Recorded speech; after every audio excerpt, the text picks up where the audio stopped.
Wakey,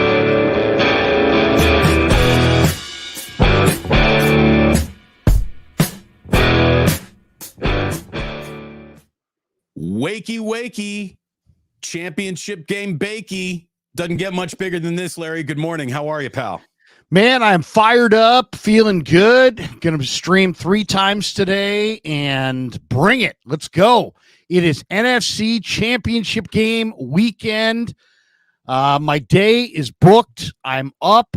I've got a stream with you, a stream with Chase Sr. at 10:45. Coach Yak is going to join me at 2 p.m., one of my favorites as well. And then I am off to Costco for the shopping trip that has been put off for an entire week due to me being too busy. We talked about this Costco trip last Wake Up. So it never happened. It's long overdue. And Larry, if we're talking about what's long overdue, how about a Super Bowl appearance for the San Francisco 49ers? You know, you and I are both realists. We're optimists, I think. We try to present our content in the light of reality. And the reality is getting to this many championship games in a row is an incredible accomplishment in itself. It truly is. To think that your season, year after year after year, doesn't even begin until the NFC championship game. It's a place of arrogance. But 49er fans have been allowed the arrogance of that feeling because it's been fact. And here they are again, another NFC championship game. And it's got to be more than that this time. You do not want to officially become, and look, you know, even though there'll be guys like you and me pushing back on the narrative that he's not a good coach if he hasn't won it all, the can't win the big one moniker, I mean, gets stamped on Kyle's forehead if he doesn't at least win on Sunday and reach the Super Bowl. He's got to get it. He cannot be the guy who continues to have really good season after really good season stall out in the NFC Conference Championship game. No question. I mean, it's just the way it is. And bottom line on this thing is the Lions, win or lose on Sunday, have had a great year. The 49ers cannot say the same. The 49ers need this win to make this a good year. And, you know, I like the 49ers to win it. I really do. I think that I don't think this game's going to be the ugly, grinded out, you know, torture fest that the Green Bay divisional round was. I think this game's going to be a better game. I think Brock Purdy's going to bounce back, better conditions. And Detroit's pass defense is not going to be able to stand up. I think Debo's going to play and play well. I think the Niners are going to slide their protection to Aiden Hutchinson on the offensive side. And I think they're going to tilt their coverage on the defensive side towards Amon-Ra St. Brown. And I think the Niners are going to escape victorious. I hope you're right. And I think you're right. And an awful lot of the matchups and things you just circled are the way I've been handicapping this and looking at this all week long too. But I really don't care if it's a comfortable win, if it's a nail biter. It doesn't matter how good the 49ers look. There are no style points at this portion of the beauty contest, and they just have to make sure that they're the team that's going to Las Vegas when this game is over. Or look, I mean, it really is. It's a world of shit, Larry. It's just a place that this team does not want to find itself again. To have lost back-to-back NFC championship games on the road is one thing. To have finally won the right to host it back and still not make the Super Bowl. Look, there's nothing that's going to question whether or not it's Kyle Shanahan's job. This is his job, win or lose. I think Brock Purdy is the quarterback, win or lose. But the tone, the optimism, the feel good just comes to a crashing halt, and it essentially neuters next year before it gets here. The 49ers will officially become the team that lives in the it doesn't matter what your regular season success is. It just doesn't matter anymore. You are false prophets until proven otherwise in the postseason. So I hope that we can avoid that. That's a world that I don't want to live in. I really don't. I want to live in a world where the 49ers have finally rung the bell that we've all said, hey, they're standing on the front porch. They're about to ring the bell. I mean, you know, the 49ers are built to win right now. Detroit is a little bit ahead of their time. To me, one of the main things I like about this game is the experience factor. The Niners have been to 4 of the last 5 NFC championship games, including the last 3 in a row. Detroit hasn't been in this spot since 1991. There's not one guy, one coach, one anything in their organization that's been in this moment before. The Niners have been in this moment repeatedly. I think it's a major advantage. And then the way these you know how they're spinning that in Detroit. These guys have been in this moment before, and they always gag on it. That's what they do. This is new to us. We don't even know what success or failure tastes like right now, and that's good. I mean, that's how they're spinning this in Detroit. What they don't know about the pressure of this game is the reason why they'll win it, and what the Niners do know about the pressure of this game is the reason why they'll drown in it. You know, the 81 Niners had no championship experience, and the Cowboys rolled in with tons of it, and we all know how that went. But I really believe that this Detroit team is coming, but they're not here yet. This reminds me an awful lot, Damon. I mentioned this on a stream the other day. It reminds me a lot of a team that you, I'm sure, are familiar with, and that was the 84, not 85, the 84 Chicago Bears, who went to Dallas in the playoffs and beat them like 44-3 or whatever, and rolled into the NFC Championship game looking like they had all the momentum in the world, only to be shut down and shut out by Joe Montana, because that was the Niners in their moment and the Bears a little bit before their moment.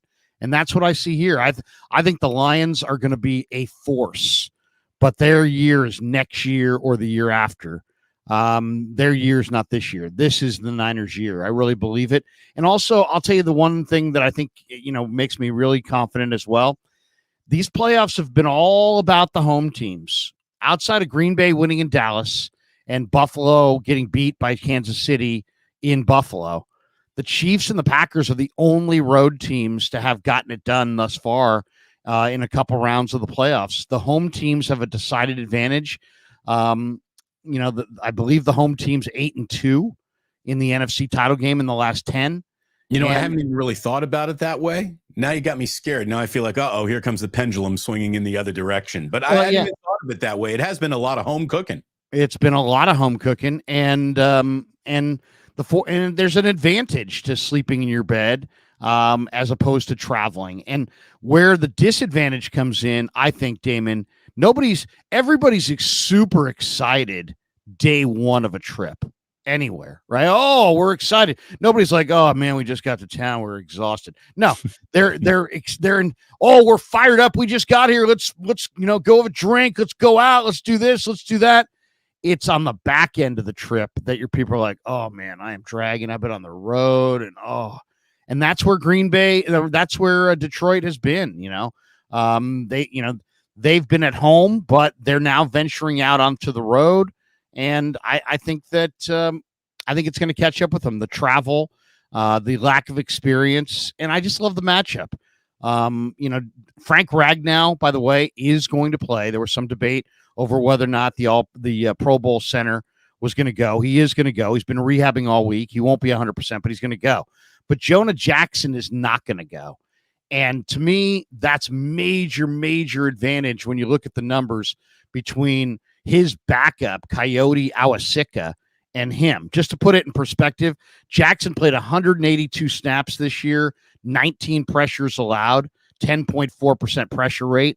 Awasika played 86 snaps, almost 100 less, gave up 13 pressures with a 15% pressure rate. I think it's major advantage for Javon Hargrave, and I think pressuring Goff in his face is going to be the key to the win. Without a doubt. Without a doubt. And Javon Hargrave is a name that we didn't even use. It's a name that didn't even flash in the box score against the Green Bay Packers. So he officially owes the 49ers one. And I'm going to say the same thing about Nick Bosa and Chase Young. I got a little blowback about this video of Nick Bosa and Chase Young that I did. More of the blowback from Nick Bosa because, I said, this guy hasn't recorded a sack in a month. And someone was like, well, they didn't play that last game, right? And he sat out another game. And he's still getting to Jordan Love. And he's still hitting quarterbacks and pocket. Like, I understand it all. I understand the nuance of the position. I understand that sacks are not the end-all, be-all of defensive end edge rusher play. But you know what? I also like sacks. So I'll take as many of those as you can give me. And it's been a while since Nick Bosa has given me one. And he needs to get to Goff. Goff is the quarterback that Nick Bosa gets to. Full stop. That's the matchup. He's got to get home. Hargrave's got to get home. And Chase Young needs to do something. When you go back and you look at what Chase Young has done in a 49ers uniform, Larry, it's less than impressive. So forget about just doing it for the 49ers, Chase. Forget about this team and its success. We're talking about your future. Would you like to make an awful lot more money going forward? Well, a couple of big postseason sacks is exactly what the doctor ordered to get Chase Young that next deal. Since putting on a 49er uniform, Chase Young has 10 total tackles, 5 of them solo. He's recorded 1 sack, but never that 1 sack came in 1 sack. He's got 2 half-sack games. He had a half a sack against Arizona and a half a sack against Baltimore with 3 total QB hits. It's time. It's no doubt. And he'll go up against, Penei Sewell and Taylor Decker, depending on what side he's on. But, here's the one thing, and Nick Bosa made the point, and it's a good point, and Shanahan hammered it home. It's not about necessarily sacks. It's about what does the other team do? Like for example, if the other team keeps 8 into block and you've got, 2 guys, 2 eligibles in coverage against 5 defenders, I'll take that every day, and you're not going to get a lot of sacks. So, that's what Green Bay did a little bit in this last game is they kept guys into chip all day. They always had an extra guy waiting, and they said, we're not letting your sack game go off. Okay. But that also means that they're not going to commit as many, receivers to the pattern. And then that means that your defense has got to be able to stop a 5-on-2 where you have 5 defenders and they have 2 eligibles. So it just depends how you're not getting sacks. If you're not getting sacks and just because their tackle is stonewalling you repeatedly one-on-one, that's way worse than if you're not getting sacks because they kept both backs into chip. They kept an extra guy on that side. It really depends on what offense is trying to do to prevent the sacks. Because if they're limiting themselves, then you know what? That can be a positive as well. I appreciate all that. The only time anyone ever describes how unimportant the sack is when they're not recording them. When sacks are being recorded, they're plenty enough to talk about. But when they're not being recorded, then it's the other stuff. Again, I get it. I really do. I understand the nuance. I don't want any more nuance. I don't want any more deep learning comprehension, pro football focus grade. I want the play to be over because Jared Goff is on his back. That's what I want. And that's what Nick Bosa wants. And I think that just teams and defenses feed off sacks the way NBA teams feed off dunks and threes. And it gets the team rolling in the right direction. And obviously, this entire franchise is truly rolling in the right direction. So is Wake Up. And I want to welcome everyone who's just joining us here. It's great to have you. Damon, Bruce, Larry Krueger. Hit like, hit subscribe. Memberships, oh, God bless them. They're available on both channels. Thank you for doing so much to support us. Larry, I mean, you've seen what's happened around the world of news this week with severe layoffs everywhere. Like every media company gutted major portions of their newsroom. So independent voices operating in new spaces. It still feels a little new to you and me. It's about to be old hat in a few years from now, just the way the industry's going. So thank you for being here. Thank you for supporting some independent coverage of the team you like the most. We really, really are happy that you're here. Hit like, hit subscribe. And Larry, this 49ers team is hitting its 19th conference championship game. That is an NFL record. If other fans accuse Niner fans of waking up in this, tell me when the playoffs start sort of attitude, some have earned it. Some are pretending that they've earned it, but if you're old enough to have been around for the glory days, it hasn't really been since the glory days and then that one diversion of the Jim Harbaugh era where winning has been this routine. This is a level of winning routine that normally gets dotted with a Lombardi trophy or 2 in this franchise's history. Now, Jim didn't get his. I really hope Kyle can get his. And if he weren't to get his, Larry, I don't want to start doing the heavens might fall show yet. All right. But if he weren't to get it, it can't be because, like you just said, because Harbaugh gagged it, because it's something that he didn't do as a coach, because he got tight or conservative or too aggressive when it's time to get conservative in a big football game. Again, we are our reputations. You only get one reputation. So boys, girls watching, guard your reputation carefully, because you don't get more than one of them. And if it really were to become Kyle's reputation that he just cannot get it done in the biggest of big games, we've seen great coaches drown in that. We have. We've seen great franchises drown in that. We've seen the Buffalo Bills drown in that. Marty Schottenheimer drowned in that. Dan Reeves at the end was, kind of drowning in that. Well, he got his, but we've seen good coaches. Norv Turner drowned in the good enough to win, but not win at all. We thought that Andy Reid might be in that category. He's proven differently since getting to Kansas City, obviously. But this is the next two football games. And I'm not trying to just presume they beat the Lions, but for the sake of this sentence and topic, I am. Kyle's got to win them. And if he does, oh my God, Larry, it just changes the man's life. It changes the entire life. Every single question he will ever be asked at a press conference for the rest of his life will sound different, will be presented differently if he can win the next two games coming up for the 49ers. It's not just him. It's not just him. I mean, it's him, it's John Lynch, it's Jed York. Jed York, does he own the team? Well, his family owns the team.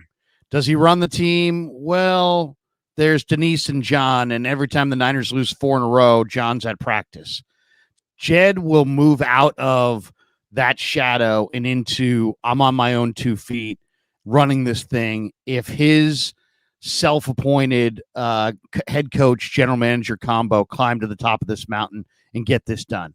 So his life changes.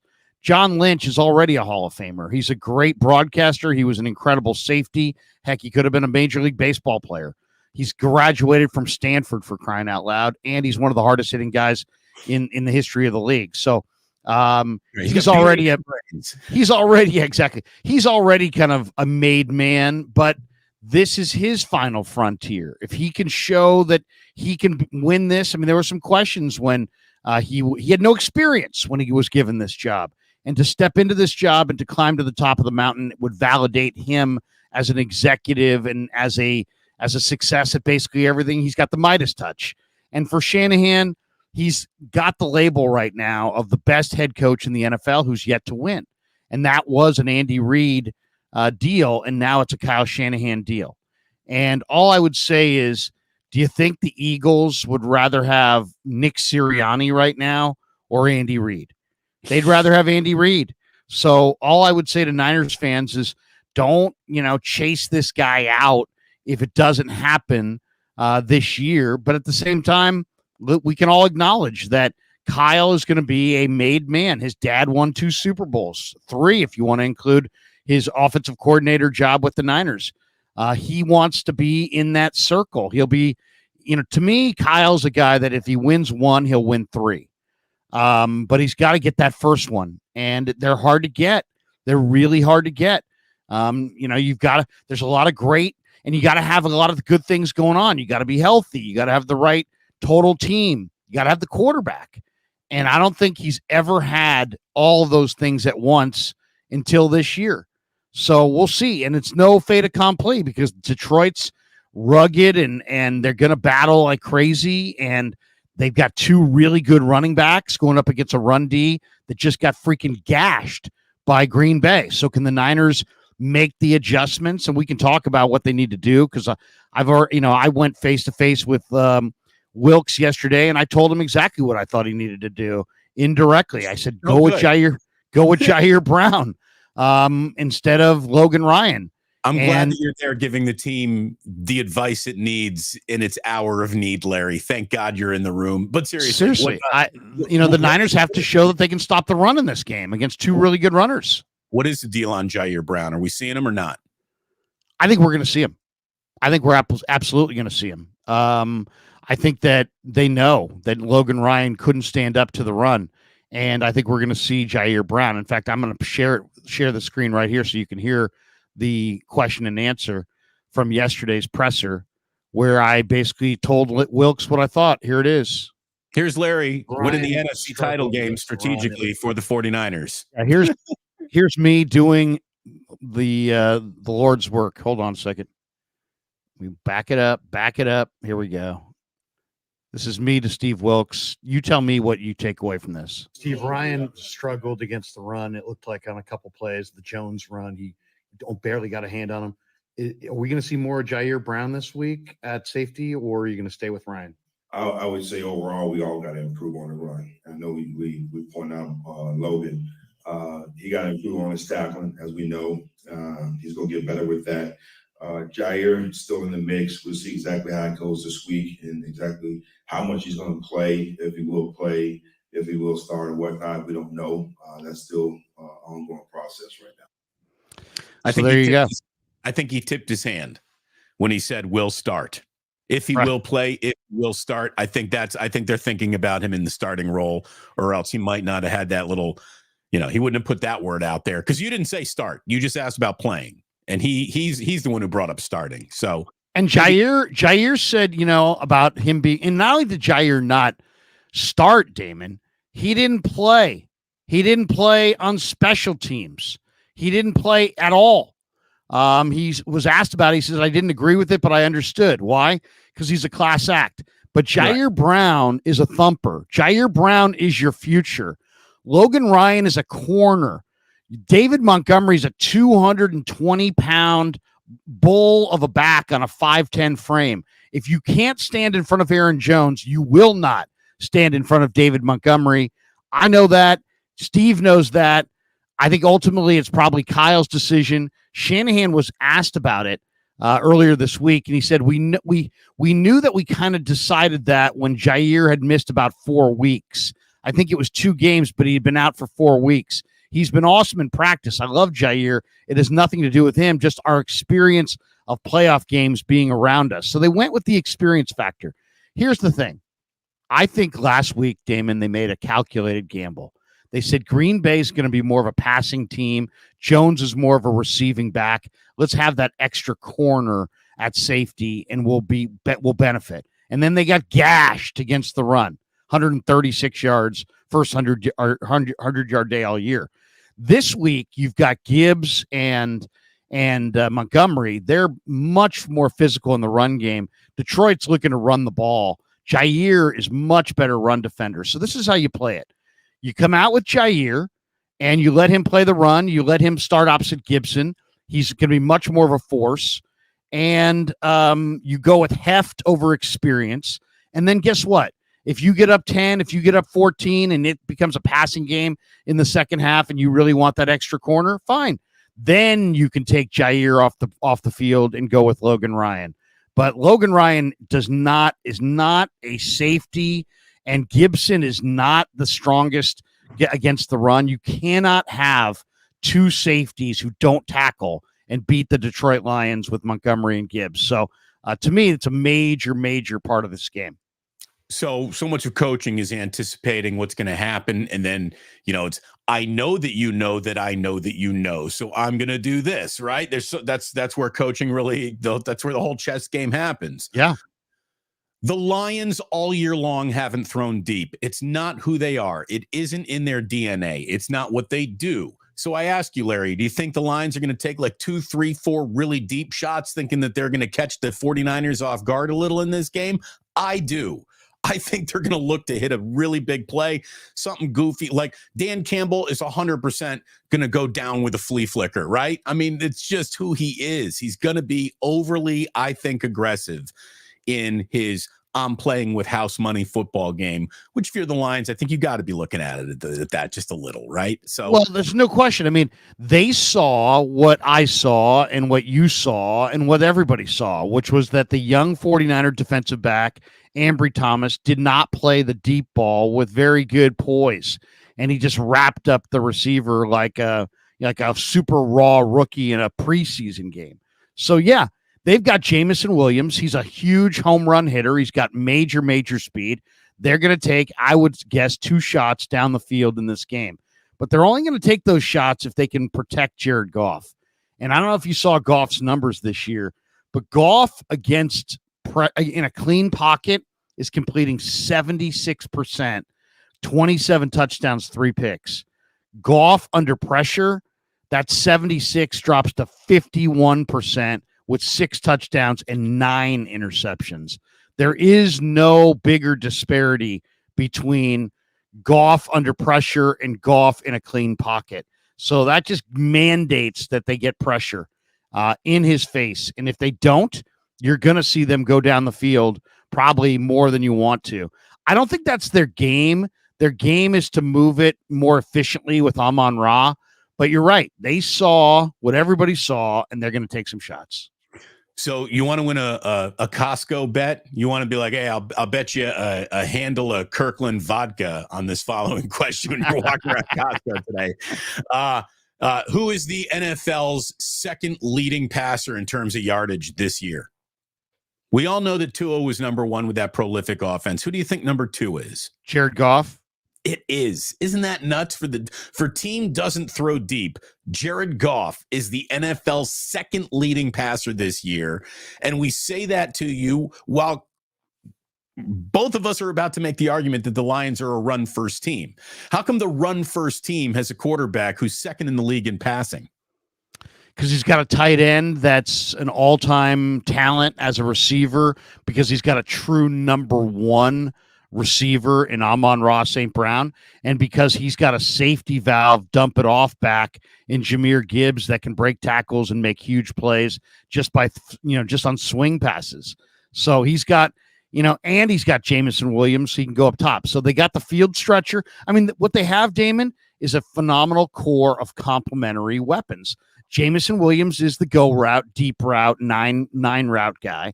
Then you've got Amon-Ra, who's just absolutely genius at stop routes and everything in the intermediate. And he's just in a total locked-in deal with Goff. And then you've got the most dangerous non-McCaffrey back in the league as far as swing passes in Jahmyr Gibbs. So, he's got the field stretcher. He's got the guy who's super efficient all over the short and intermediate. And then he's got the safety valve of safety valves. And when you got all 3, man, you are freaking dangerous, especially when you're operating behind a great offensive line.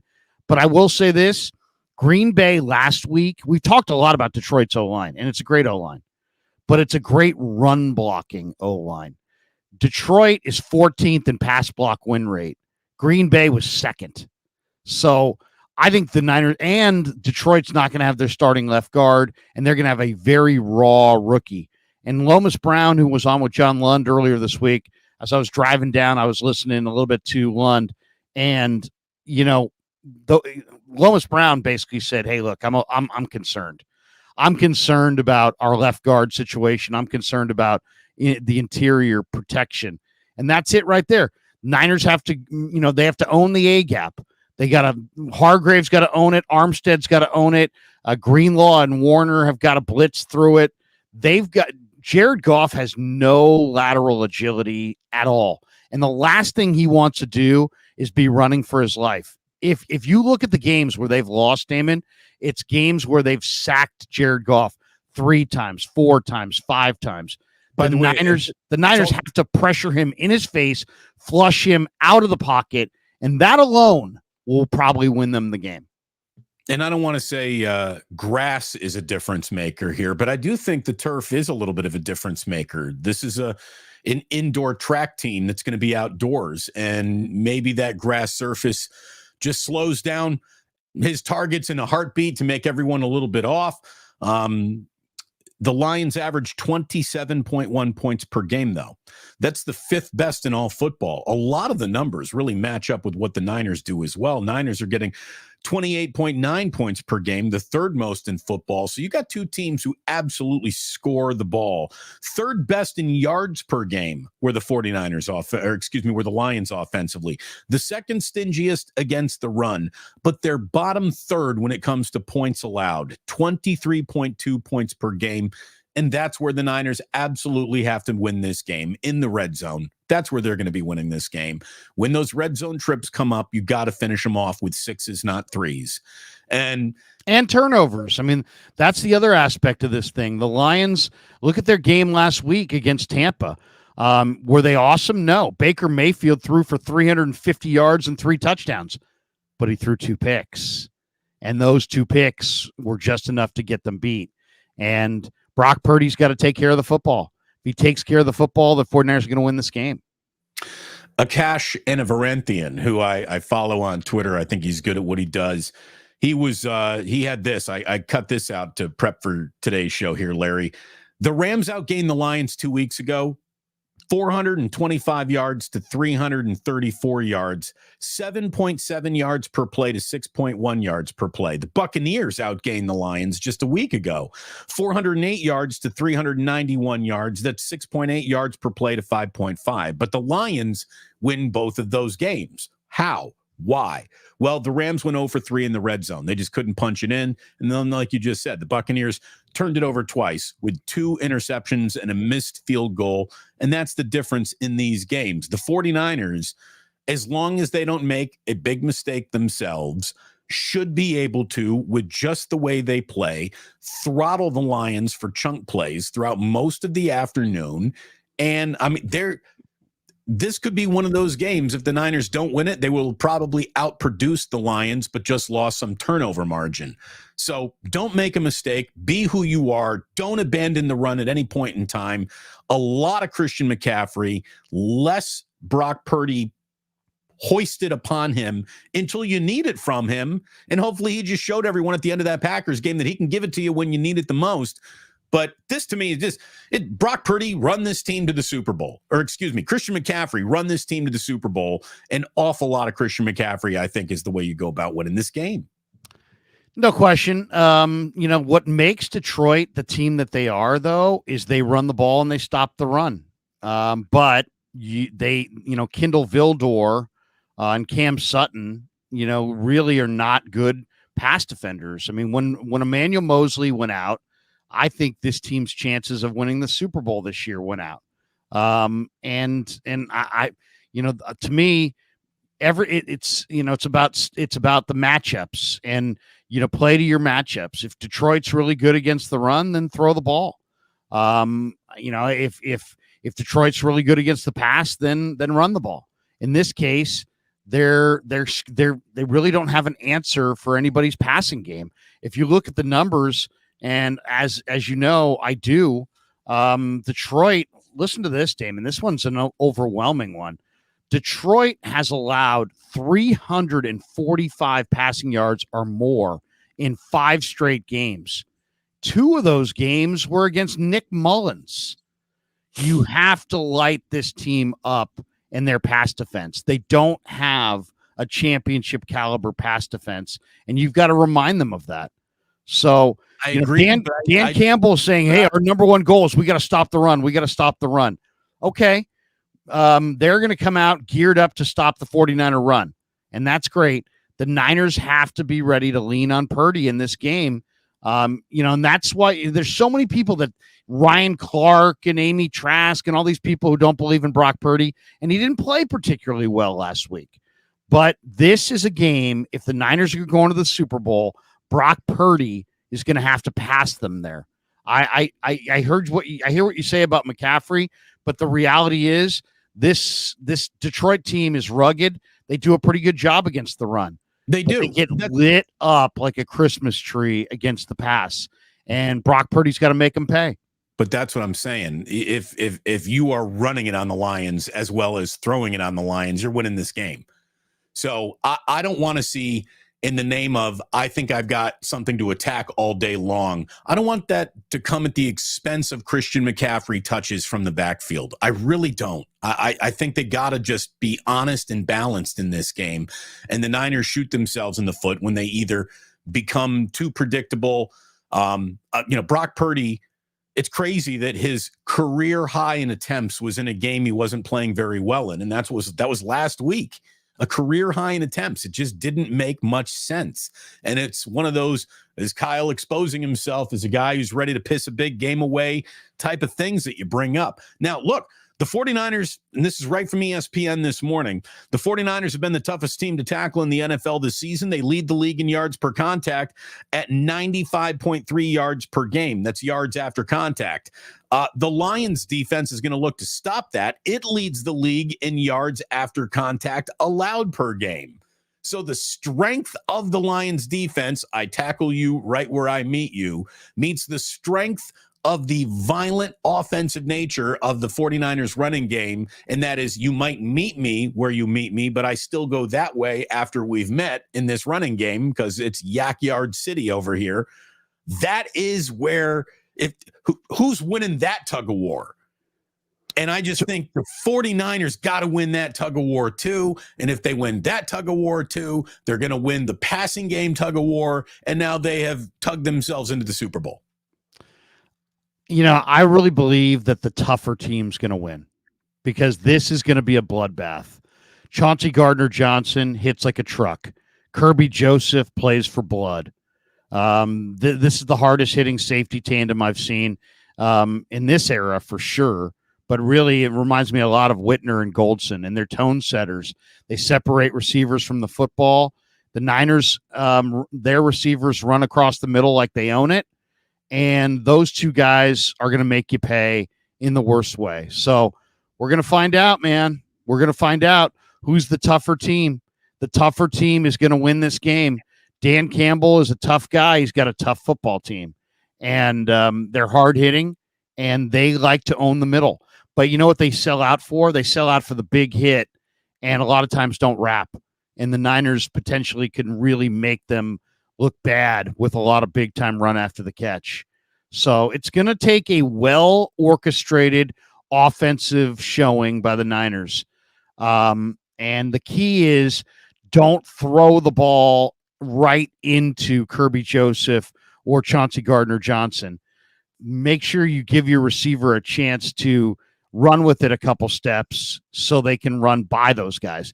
The Niner receivers can absolutely run by both those guys, but those guys can also light you up and separate you from the football. And now the ball's popping into the air and they're running the other way with it. So it's, to me, that's a big, big part of it. Niners want to pass, but their corners are totally susceptible to giving up the pass. Detroit's are, but they got these two thumpers in the middle that are just lurking.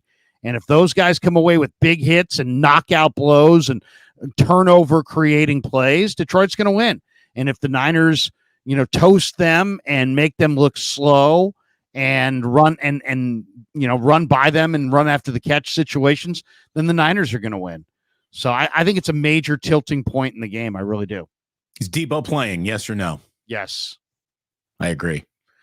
There's no way that guy, he's going to have to be in the hospital and not go in this game. It's just who he is. It's who his nature is. And I just think that they need him. They need him in this game. They might need him in this game more than they would need him in the next game. That's how physical this game could be, right? No doubt. Not only that, Chauncey Gardner-Johnson and Debo have got a bad blood situation brewing, and I don't believe that Debo's not going to answer the bell for this one. I think he's going to answer the bell in a big way. Now he's been ramping up to play. Yesterday he wore the blue jersey at practice, so he was out there running around, but you couldn't hit him. We'll see. But I expect him to go. And Brandon Ayuk was asked about this 2 days ago, and he said, personally, I think he'll go. What's the bad blood between him and Gardner-Johnson? Oh, you didn't see that? I'll show that to you. No. Oh yeah. I'll bring that one up here in just a second. Basically, Chauncey Gardner-Johnson hates Debo Samuel, and I'm not sure exactly why. he did this diatribe, and Debo was asked about it, with Kay Adams, and he's like, I don't know, I have no idea what his issue is, and it sounded like he's jealous of Debo getting the bag. But when you hear this, I don't like it when a man's worrying about another man's pockets, Larry. I don't like I know, that. seriously. Let me see if I can find the Chauncey Gardner-Johnson. I'm sure it's here. And it's just like he went on and here it is. Here it is. Okay, I'll share the screen. Chauncey Gardner-Johnson, ladies and gentlemen, and his beef with said Mr. Samuel. All right, here it is.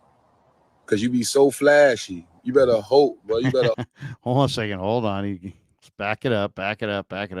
Here we go. Chauncey earlier this year with a message for Debo. Another thing, bro. Listen, don't be friendly when you see me. Because you be so flashy. You better hope, bro. You better hope all that talking you be doing when we see y'all, whatever round it may be.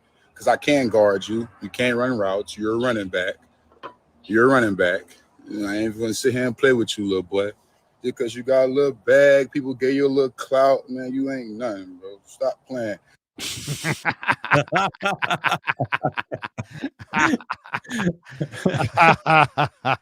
So there you go. I love football players. I really do.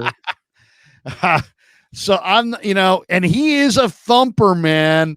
This guy's good, and he's got 4.4 speed, and he was a big play guy with the Gators. He was a big play guy with the Saints. He was the intimidator deluxe. He was the guy. You saw that hit in the Super Bowl against Isaiah Pacheco last year. I mean, he plays for real, but Debo does too. And Debo's a load. If the thing is, Chauncey Gardner-Johnson's the kind of guy that's going to try to sell out in this game for the big cheap shot on Debo. But Debo's got the kind of heft where if he gets 2 or 3 steps of momentum, he could run right over Chauncey Gardner-Johnson. So it's going to be something to watch, man. Boy, I hope Debo has a bang your mom game. I really do, because, Gardner-Johnson's kind of asking for it right there. It's funny, though, when he says that Debo's flashy, so he does the boom box entrance to hype the team up. He has the chain. And to me, you got offensive guards walking in with drip. So I'm like, of course, wide receivers are a little flashy with fashion. But to me, Debo's not a flashy player. It's really not he's not a flashy guy. If every single wide receiver in football had a spirit animal that was a car, I don't think of Debo as being a Ferrari or a Lamborghini or a Maserati. He's like a souped up, tricked out Ford F-150. The guy's just such a beast out there. But it was in the shop. It was in the shop this week. That's one thing you got to remember. You got a killer car, but it was in the shop. It was in the shop. Well, that means it should come out nice, polished and clean and detailed, and not a speck of dirt anywhere on it. But I like that. Are you following Chauncey Gardner-Johnson on Instagram? I didn't see that at all. I did not see that video until you just played it, Larry. I don't know how many people have. That's good stuff. No, I'm not. But it was from earlier this year, and I'm in the Niner content creator game, so you are in that game. I'm in that game, so I gotta be aware. I think my man Raj from RSF 49ers might have put that out, and I follow Raj. But do we play it again? Play it again if you can bring it right back up, unless you already closed it out and exited out, and it's hard to find. Hold on. I think I could probably find it here. Hold on. Because that felt like if you see me at the grocery store, don't even come up and ask how my kids are. That felt little. He was very angry. Yeah, it was personal. And he's very angry and very frustrated. And he's a running back. Okay, here we go. Another thing, bro. Listen, don't be friendly when you see me. Because you be so flashy. You better hope, bro. You better hope all that talking you be doing when we see y'all, whatever round it may be. Because I can guard you. You can't run routes. You're a running back. I ain't gonna sit here and play with you, little boy. Just because you got a little bag, people gave you a little clout, man, you ain't nothing, bro. Stop playing. I love it. I love it. Let's go. Sunday can't get here fast enough, man. That's fantastic. It makes you laugh. I mean, he's threatening, but it makes you laugh. It does make you laugh. And what's don't funny, be friendly. Don't be friendly. Because you're a running back and I can guard you. That's great. That's great right there. So somebody's asking for Debo's response. I can see if I can find you Debo's response. Hold on a second. Is there a Debo response? Oh yeah. He responded. Oh yeah, Damon, you got to get on these things, man. All right, here we go. Let me see if I can find response to Gardner-Johnson. Let me see if it's with Kay Adams. She asked him about it, and it doesn't. Here, let me just type in Debo. Let me see. So he said Debo's more of a muscle car than he would be a Ford F-150 souped up. I would agree with that. Yeah, he probably is. Let me see. It might take a second. Okay, but we'll definitely. You type in Debo. There's so many things, but right. If you don't have it locked, loaded, and ready to go, I don't know. Like I don't get into like the players talking crap to each other on Instagram. Maybe I'm missing a huge bucket of content that I need to be operating in here, Larry. I'm still old-fashioned radio guy. Yeah, I'm just seeing if this is the response. He went on with Up and Adams. Yeah, here it is. Oh, here we go. I found it. All right, here we go. Val Brooks, Debo is a Hemi. He's a Hemi. Here we go. Here's Debo with K, and where is it? We'll back that up, and here we go. If Debo Samuel does play, which is looking and sounding like he might or should, or I hope he does at least, there's a little something extra happening here too. CJ called Debo out all the way back in October. Do you remember this? Remember talking about the potential of seeing each other in a playoff matchup? Debo had thoughts on it too. Take a look. Did you see the IG Live? Yeah, that was comedy. Can we play it? Will you get mad if we play it? Oh. No. It looked like you about to cry. Bro, listen, don't be friendly when you see me.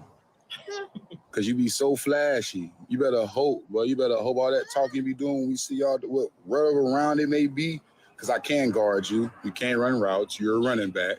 I ain't going to sit here and play with you, little boy. Just because you got a little bag, people gave you a little clout, man, you ain't nothing, bro. Stop playing.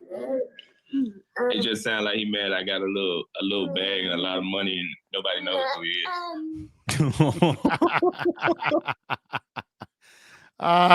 is. Good stuff. Here's the thing.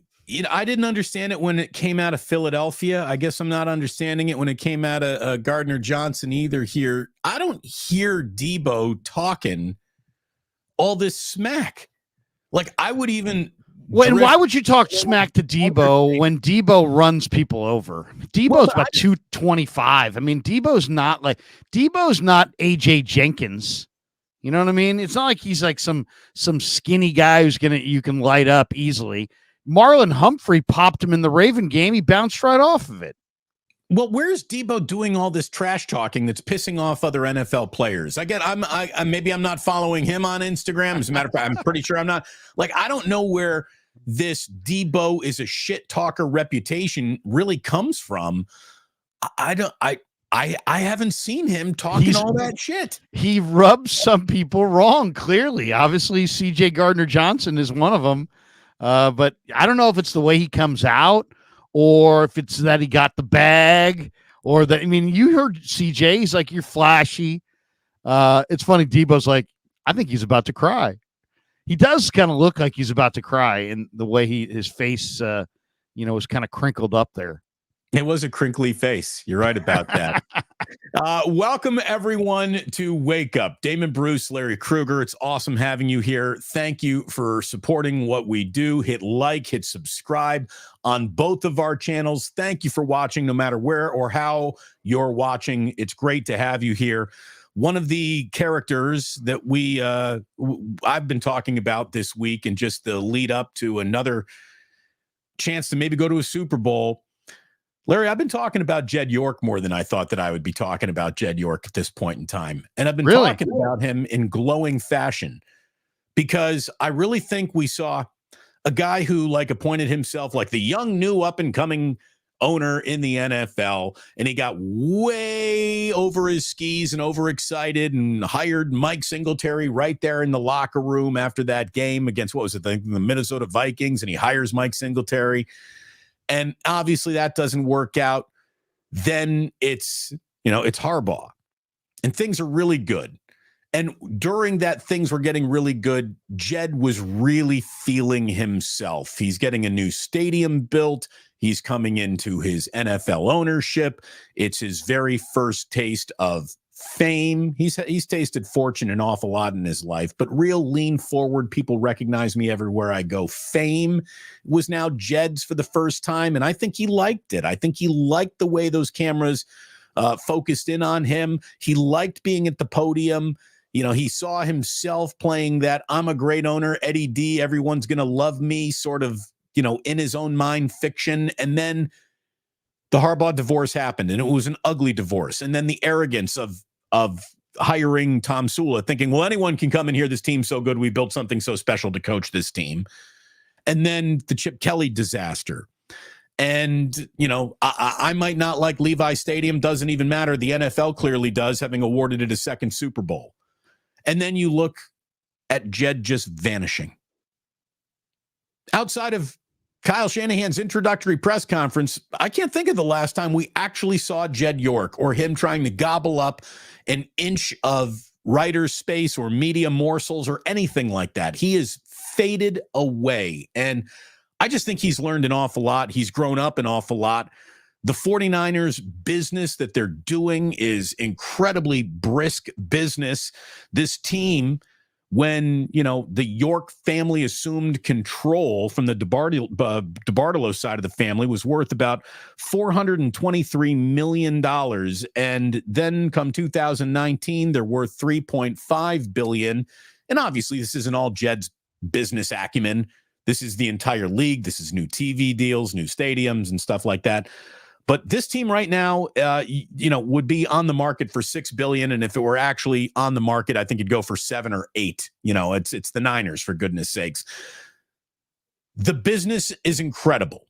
The profits are incredible. The value is incredible. The brand is incredible, and I think Jed York has drifted back into the lane of he's a good NFL owner because he's got the 3 B's down. You be spending on the right people. You be quiet when it's time to talk, and you be winning. And when you are quiet and you win and you make the right choices, that's good ownership. Championships aren't guaranteed to anybody. So just setting your team up to be a champion is really all you can do as the owner. And I think Jed's done that several years in a row here without much fanfare. And so I was just kind of handing him some roses because certainly I've buried Jed York in this town many times on big sticks. And I thought it was time to come back around and say, hey, in retrospect, he's done a really, really good job lately. Everybody needs to learn how to walk before they can run and before they can sprint. And, it's funny. My oldest son, Kevin, and he's very, very competitive, right? And we brought our 3rd child home from the hospital. Kevin couldn't have been more than 4 years old. He looked at his newborn baby brother, Benjamin, and he said in a skeptical tone, put him on the floor and let's see if he can crawl. It's like the first day we started laughing. I put him on the floor. Let's see if he can crawl. And of course, he was a newborn, so we didn't take his advice. But you know what? In a lot of ways, and I just came from your house, and I'm looking at you and your wife raising 2 little guys. Guess what? Guess what? You're not super critical of right now. These little boys. There'll be plenty of time in the future to be like, hey, they didn't fulfill expectations. But today ain't the day, right? You're just coaching them up. You're just getting them going. Eddie D and Jed's ownership their ownership stints really very, very a lot of parallels. But Eddie D was allowed to make his mistakes in relative anonymity because the Niners were perennial losers and they weren't this upfront iconic franchise that everybody was watching. Jed, on the other hand, his baby steps happened after the franchise was already iconic. Already, everybody was well aware. And so his baby mistakes were absolutely, magnified, and people crushed him for it, yourself included, and everybody did. It wasn't, you weren't alone. Other people were very critical as well. My point was this. Eddie D, when he took over the Niners, hired Joe Thomas. Why? Because he told me Joe Thomas was a Youngstown, Ohio guy, and he was recommended to Eddie. So he hired Joe Thomas. What did Joe Thomas do? He came in, he made terrible trades. He made one trade where he traded like 4 or 5 draft picks, including one that became a running back named Joe Cribbs, to the Buffalo Bills for washed up O.J. Simpson with a bad knee. They made bad hires, bad decisions, and they stumbled around for a couple of years. And then he found Bill Walsh and John McVay and got the hell out of the way and turned the football operation over to those guys. And the rest is history. 3 years later, they're winning the Super Bowl in 81. 3 years after that, they're winning their second. 5 years later, they're winning their third. 6 years later, they're winning their fourth. And suddenly Jed, Eddie's the toast of the town and one of the great owners, and now he's in the Hall of Fame. Jed hired some guys initially. It didn't work out. Then had the Harbaugh situation. Harbaugh and him did not see eye to eye. They mutually parted ways. He made a huge mistake there because he had no idea who he wanted to go to when he got rid of Harbaugh. You can't get rid of a coach who's 44-19-1 and not have an idea of who you're going to. Then he stumbled around for 2 years with Tom Sula and Chip Kelly. All the while, though, as the revenues in this league grew, Jed was like, you know what? I'll pay off Tom Sula and all those coaches. Oh, Harbaugh's coaches have to be paid off. I'll pay them off. Oh, Chip Kelly's coaches all need to be paid off. I'll pay all them off. Literally in a 3-year period, Jed spent probably $25 to $30 million paying off failed coaches and assistant coaches. And then he arrived at Shanahan and Lynch. And now he's got 2 guys that he thoroughly trusts. The train is back on the rails, and he is present if you go to practice. He is present if you're around the team. But he's not public. He's not public. He's not talking. He's not tweeting. He's just giving these guys his support and he's there. He's not like the Hasso Plattner of the Sharks who's hanging out in some bar in Sweden or something. He's there, but he's just not public. Well, it's all working out just fine. That's what makes it even more impressive, because I think the temptation to step forward and maybe take a little bit of a bow is all around him. I mean, he'll take a bow when they win the Super Bowl. He will take a bow. I'm very confident of that. But that's a problem. The pre-bows are where he got himself into trouble. And tweeting and look, Larry, that he's getting interview requests. Kim Kawakami and Cam Inman and Matt Barrows aren't sitting there thinking to themselves, boy, I hope I can't get a quote from Jed York today. And he might be doing stuff on background and just talking to the guys, but he's clearly telling everyone, like, let's keep my name out of it. I want him on the Krug show, Super Bowl night. Yeah, we got to get him on.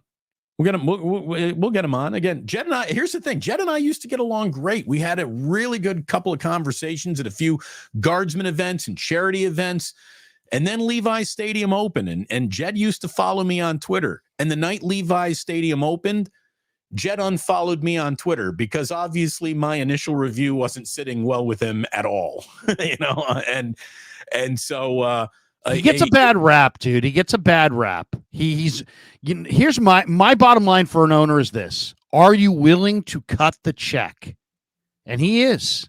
He's been willing to cut the check. When you think it's free to take a traveling party of 200 people and have them stay at the Broadmoor in Colorado Springs, but he did it. Why? Because Shanahan said, you know what? We'll maybe have a little bit more rest. So this guy's willing to cut the check. I think he's proven at this point. You want Javon Hargrave, and it's going to cost, tens of millions of dollars in signing bonus money. You really want that? You think he's a difference maker? Yes, we do. Cuts the check. So, I mean, he spent the money, man. Now, granted, the revenues around the NFL are such that there's a reason all these coaches are getting fired and nobody has any patience. It's because the revenue's great, right? The TV revenue's burgeoning. The gambling revenue is just beginning to come crawling in. These owners are given a general fund check of probably close to $100 million a year. So they're making a lot of money, and that enables you to pay off coaches and assistant coaches and make mistakes and not live with them and so on and so forth. But Jed's success with this team goes beyond that, because he was showing leadership where he was coming across like a meddling owner at times. And now he's got Lynch as the face. He's got Parag on the business side. He's got Al Guido on the business side. The thing is percolating at a really high rate. He's got Shanahan on the football side. They've been in 4 of the last 5 NFC Championship games. He's comfortable with Shanahan. Shanahan's comfortable with him. They're all comfortable with Lynch. They've now got this Leeds project going as far as the soccer team, and Parag is quarterbacking that. And Jed will be a made man with his family, and winning the Super Bowl he's already been acclaimed as a business success because of Levi's Stadium and all the revenue that's been tied to that. He hasn't been called a football success, and he yearns for that. And he's on the doorstep of getting that done. And believe me, John, Kyle, Parag, Jed, they all will be in a different place career-wise when the Niners are in the winner's circle. Such a huge moment in time for everyone involved, for fans, for owners, for players, for coaches. And if you don't mind me saying, for guys on YouTube, Larry, I mean, if the Niners go, you and I are going to Vegas. If they don't go to Vegas, we're going to Vegas. And that's the way it kind of goes. The attention that the NFL brings to everyone who decides to touch it is really amazing. It truly is. So it's been a hell of a year to launch a YouTube channel around Bay Area sports and the Niners. So their timing has been great for me. Their timing has been great for you. And their timing is exactly what the NFL wants, because people are leaning into this league like never before. TV ratings are, near Super Bowl level in the playoffs almost, and we're not even at the biggest game. And well, not only that, Damon, give Jed and the business powers that be with the Niners one more little credit that I don't think people realize here locally. The Niners are the biggest international brand in the league today. The biggest city in the UK is London. There's more Niner fans in London than fans of any other team. The biggest city in Mexico is Mexico City. The Niners played the Cardinals in Mexico City. 90% of the fans were Niner fans. The Niners are a global brand. They really are. And they've done more in the last 2 years to further their hold as the NFL global brand than any other franchise in the sport. They're hugely popular internationally. Well, and I think that there's this, aligning some cities with NFL teams, and they're not quite ceding territory, but whether the territory is ceded to the Niners or not, the Niners are the most popular team in that country over and over and over again. Like, the league can give the Dallas Cowboys the rights to Mexico. The Niners are still a bigger brand in Mexico than the Dallas Cowboys. And that's amazing, because there really aren't bigger brands than the Dallas Cowboys.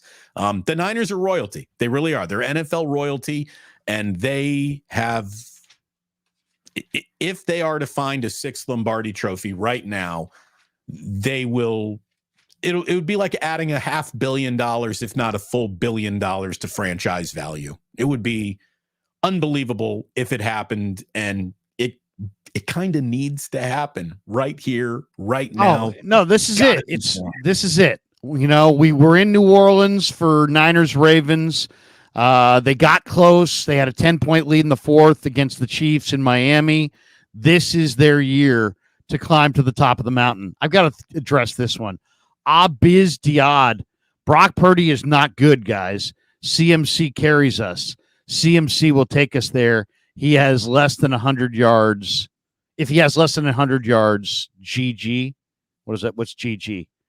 I'll say Brock Purdy, first in the NFL, yards per attempt. First in the NFL, yards per completion. First in the NFL, passer rating. First in the NFL, success rate. First in the NFL, QBR. First in the NFL, total EPA. Top 5 against man coverage. Top 5 when blitz. Top 5 when not blitz. Top 5 in the red zone. Top 5 on third down. Top 5 quarterback rating in the fourth quarter. Top 5 when pressured. Top 5 when not pressured. Number 1 passer in the NFL outside the numbers is Brock Purdy. Again, Brock Purdy's not good. You're right. He's not good. Brock Purdy's great. And he's going to I think he's going to show that he's great this Sunday against the Lions. What I'm not interested in is anyone's opinion on Brock Purdy anymore. I'm not leaning in. I don't care. I don't care what anyone thinks about him, whether it is over-adulation or underselling. It doesn't matter anymore. Again, this is the part of the year where opinions no longer matter. It's just results. And Brock Purdy can deliver results this Sunday and then 2 weeks from now in Las Vegas. That means the only thing left to do, everyone, is shut the fuck up. Here's Brock Purdy as a kid, by the way, Damon. Here, look at this. Watch this, Damon. Look at this little TikTok. I saw this today. Brock Purdy as a kid. There he is. Watch this. Hey, make him play Mahomes. Mahomes! He's the best! He's the best! What'd you think of that? A little trick shot, little basketball, full court touchdown right in the net. The kids, perfect. Yeah, it was perfect. It was perfect. Now, but I mean, obviously, that's just a random thing. But you know what? I really think Brock Purdy's going to bounce back in a huge way, and his teammates do as well. And I asked Kittle yesterday. I said, you know, all these Ryan Clark idiots with their stupid comments and their you know, Brock Purdy's not the guy and all this stuff. I go, you know, in a weird way, George, I go, I could see it helping Brock because he really does play with a chip on his shoulder. I go, what do you think? And he's like, well, I'll say this. I think he blocks it out for the most part, but I don't think it hurts. You know, all these people doubting him. I don't think it hurts. So we'll see. We'll see come Sunday how he plays. He didn't look good against Green Bay until the fourth quarter when he took it over. You know, it's funny. It's hilarious that people want to go off on him for that game when he led a fourth quarter comeback victory in a playoff game. Interesting to me, but we'll see. We'll see what he does this week. Again, if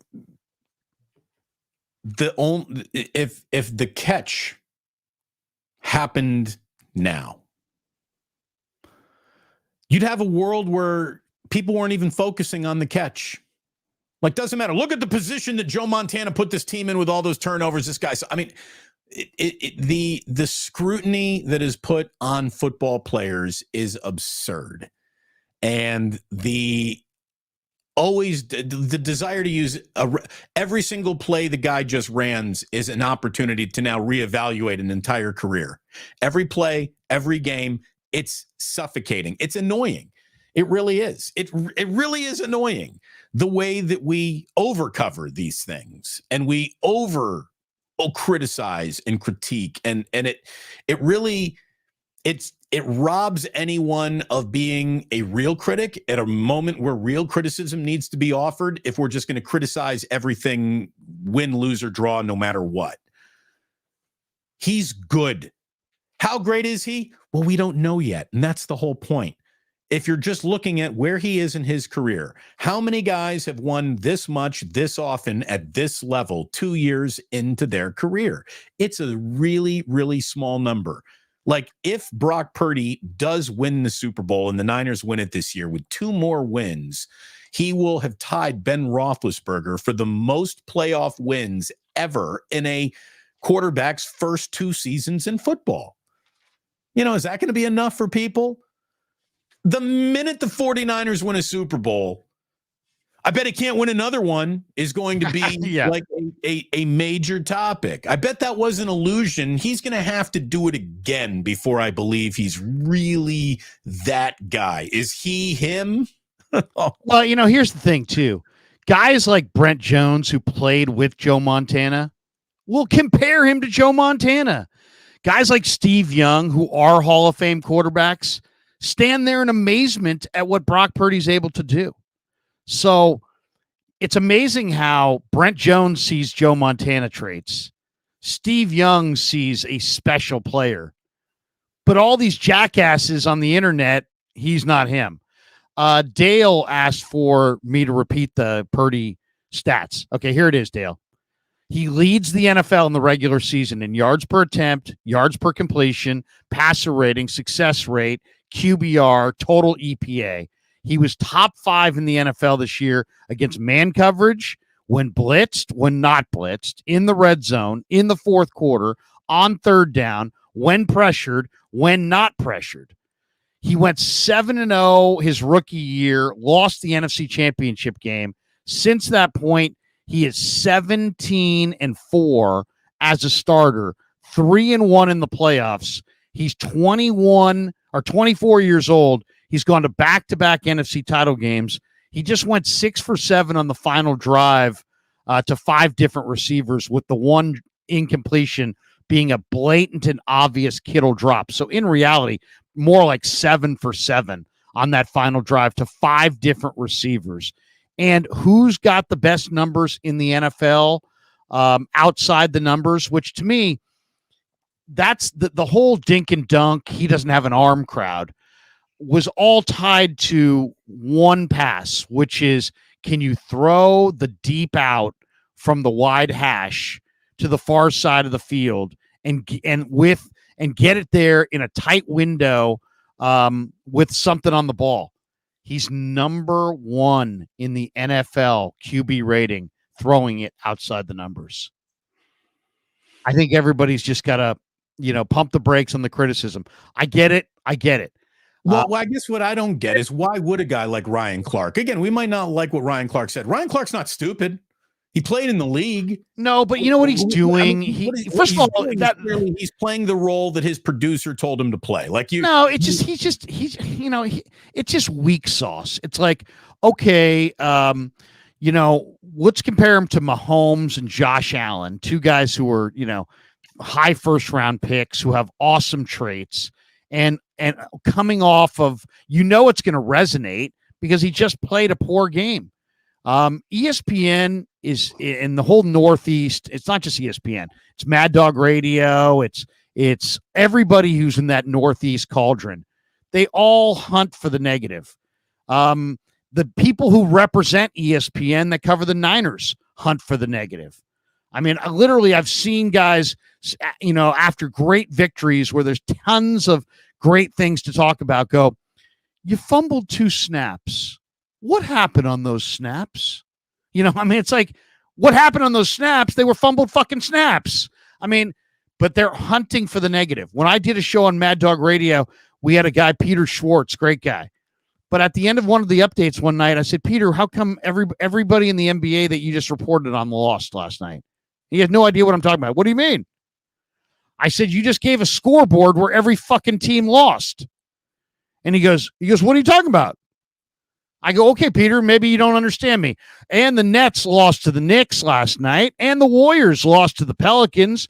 The Lakers fell to the Clippers. Do you notice how everybody lost? Right. Doesn't anyone win? Nobody wins. Everybody loses, huh? And he's like, oh, I hadn't thought of it that way. I know you haven't, because you're sitting in this misery, riding some train, bitter as hell, cold, and miserable and looking for the negative. How about somebody beat somebody? So it's like you're a better, more credible sports person if you hunt for the negative than if you highlight in any way the positive. Well, you sure seem to get more attention. That's for sure. Negative. The negative is considered smarter and edgier than the positive. That's really it.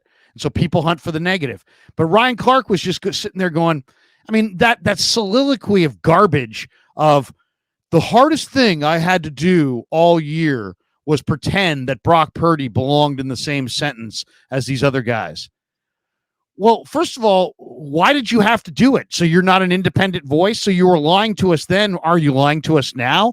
You said things for effect then. Are you saying things for effect now? I would say you are.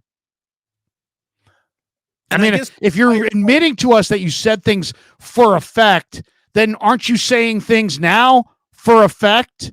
I mean, it's like the girlfriend that told you that she's cheated on her last 5 boyfriends. Does that make you like her more or feel like she's going to be loyal to you? Or do you just think she's just some town pump who's going to cheat on you too? So, you know what I'm saying? I mean, you know what I'm saying? It's like, what the hell? I mean, Ryan Clark, I mean, and not only that, all this, and you're wrong.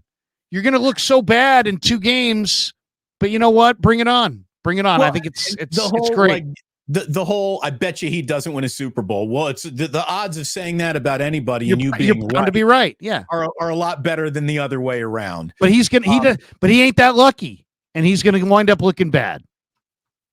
I guess my whole point to everyone who wants to just drown in the never-ending Brock Purdy debate. Excuse me, got a little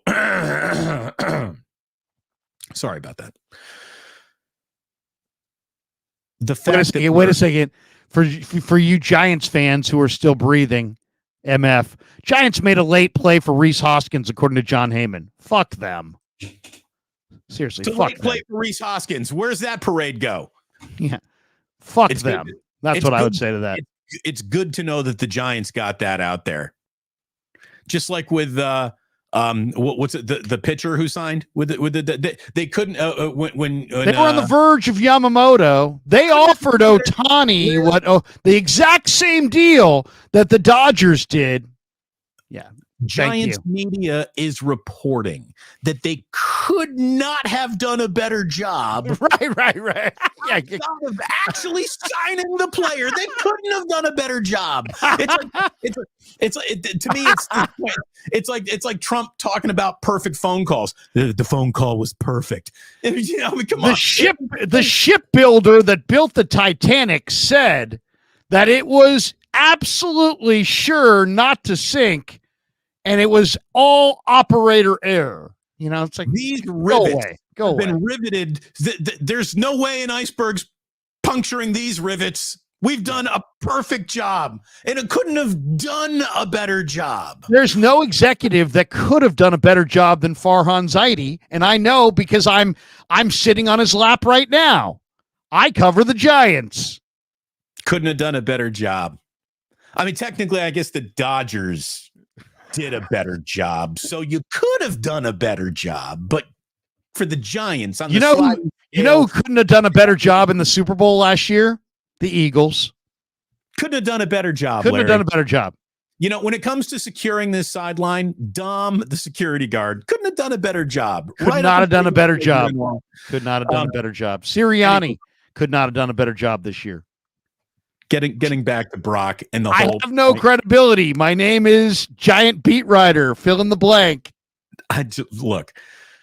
Look at you picking fights with Giants beat writers. It's not even spring training yet, Larry. It's too early.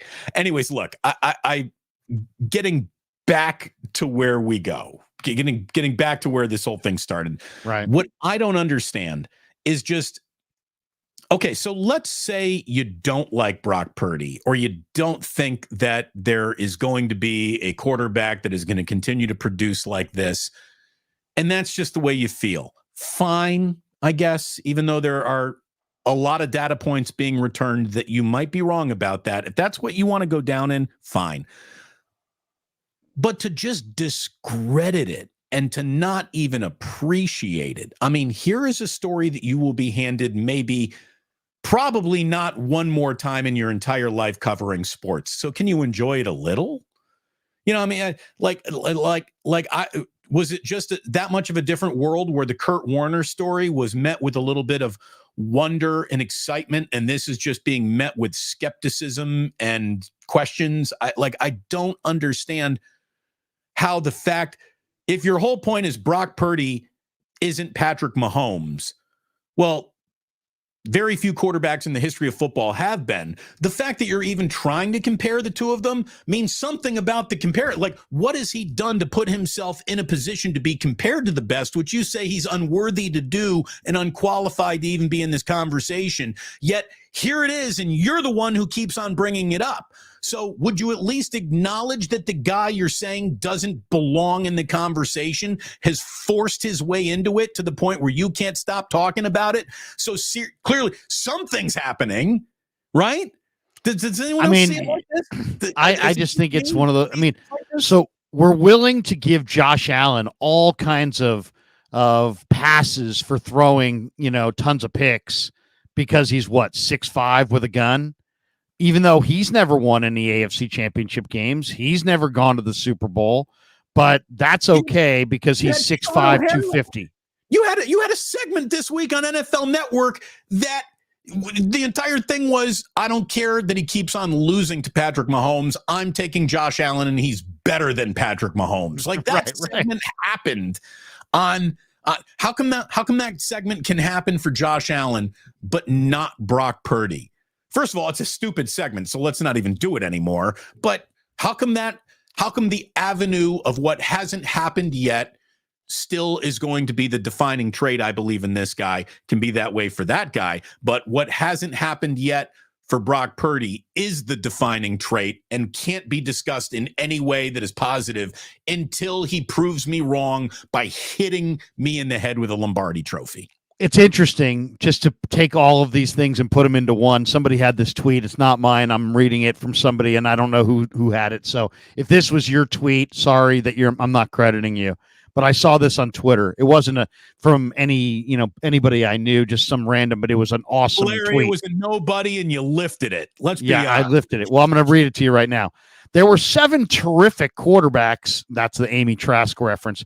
7 terrific quarterbacks entered the divisional round. 4 of them, Josh Allen, Baker Mayfield, Brock Purdy, and Jordan Love, had the ball in their hands late in the fourth quarter with the potential to come from behind and win. One of them did, Brock Purdy. Mic drop. Well, maybe that's why Amy Trask insisted he was unlike the others. Exactly. Because he actually went out and he won the game at the end. I don't know. It's just easy to go. It's easy to go against Brock Purdy because, at the end of the day, he doesn't have super broad shoulders. He doesn't have the biggest arm. All of the things that make Brock Purdy awesome cannot be seen by the eye. And you would think a guy like Ryan Clark, who knows football, would understand that and appreciate the fact that this kid's super smart, super gutsy, tons of accuracy, tons of he processes what he sees at a really high level. You would think that Ryan Clark, as a defensive back, would know this and see this, but no, he doesn't. So that's okay. No, it's even worse than that, though, because what he told you is that even though he wasn't seeing it, he was lying about it. Right. And now he would like to walk that lie back. What's really weird is that you would walk that lie back while the motherfucker is in the NFC title game. Like, what? It's the wrong time to like bet against the premonition that he might be good, because here he is on the precipice of greatness. Like, if you did believe in Brock Purdy, it's a little silly to pull back on that now, isn't it? None of it makes sense. This is why. This is Ryan why Clark feels like he's got good job security, clearly. Look, this is why major media continues to be a disaster and is failing, and there's nothing on TV about sports that we watch other than the sports itself. It's why YouTube is important. It's why I think you and I are important to have our reasonable voices in this conversation, because the amount of unreasonable voices, not just coming from unreasonable places, but unreasonable voices being propped up in the highest of places to be talking from, have just, I don't know. It's like the 49ers just drive people nuts more than any other team out there. And I really don't know why. And again, why is Brock Purdy? I got one more thing to say about that. He's like, the worst thing, listen to the way he phrased this too. The worst thing that could happen to the NFL is that the 49ers have Jordan Love. Well, if you're what is it? Is this now every team against the Niners? Are we now rooting for anybody to win the Super Bowl but the Niners? Where does that come from? And Jordan Love now equals Super Bowl automatically? What are they talking exactly? And that the guy who threw 2 interceptions in the fourth quarter is now undeniably better than the guy who won against him in the fourth quarter by going 6 for 7. I mean, it's just like, what are we talking about here? So the loser's the winner, the winner's the loser. But then the whole idea that the league should be thrilled that Jordan Love is not a Niner, that is so anti-49ers. It's like, you wouldn't be that anti if it was the New York Giants. Hell no. Why? Because there'd be all these New York Giants fans in your freaking grill every day when you walked out of ESPN, every day when you walked down the street in Manhattan. You would never make that statement. But the Niners way out on the West Coast, I'm not going to run into any of their players, fans, owners, executives ever. So I'll just shit on them over and over and over again because they're way out on the West Coast. I mean, why? Where did that come from? I mean, you wouldn't say that about the Eagles, wouldn't say it about the Pats, wouldn't say it about the Jets or Giants, because they're right there. You're in the city. You're gonna have to face up that criticism. But right. You want to rip the Niners way out in the West Coast? Go for it, baby. Rip them up and down. I mean, it just shows the lack of accountability. But you know what? He's going to be wrong, and he's going to look really bad. What player added to the New York Yankees would make the New York Yankees bad for baseball? Exactly. You know what? It just doesn't make much sense. Right. Right. So, exactly. That's the best way to put it. It doesn't make much sense. Here's the thing. These are people that started the year telling us that the Jets could win the Super Bowl. Right. The Warriors, Larry, the Warriors are bad for basketball. Kevin Durant going to the Warriors is bad for the NBA. Bad for the NBA. And they haven't even come close to the ratings and attention since the team that was bad for the NBA, right? Like the entire world leaned forward to watch this team that you insist is bad for the NBA play in the NBA. And as soon as they got off the stage, people basically stopped fucking watching the NBA. So they weren't bad for it after all. Could you imagine if the Knicks had what the Warriors had and you went into a huge diatribe how Kevin Durant on the Knicks was bad for the NBA? No one. Nobody would ever say that. One. By the way, if Steph Curry were a New York Knick, he would be the single most hated athlete in the world because he would have been so shoved down our throats on a nightly basis. Like oh my God, you don't want to live in the world where Steph Curry is a Knick winning championships. It would be like he lived with you. You would hear about him so much. Steph Curry can win championships and MVPs and break 3-point records with the Warriors. And we don't even really talk about him that much locally. Like he's hidden in plain sight for the most part because there's a level of expected greatness here and we just sort of let it happen. And then we don't just talk about it incessantly.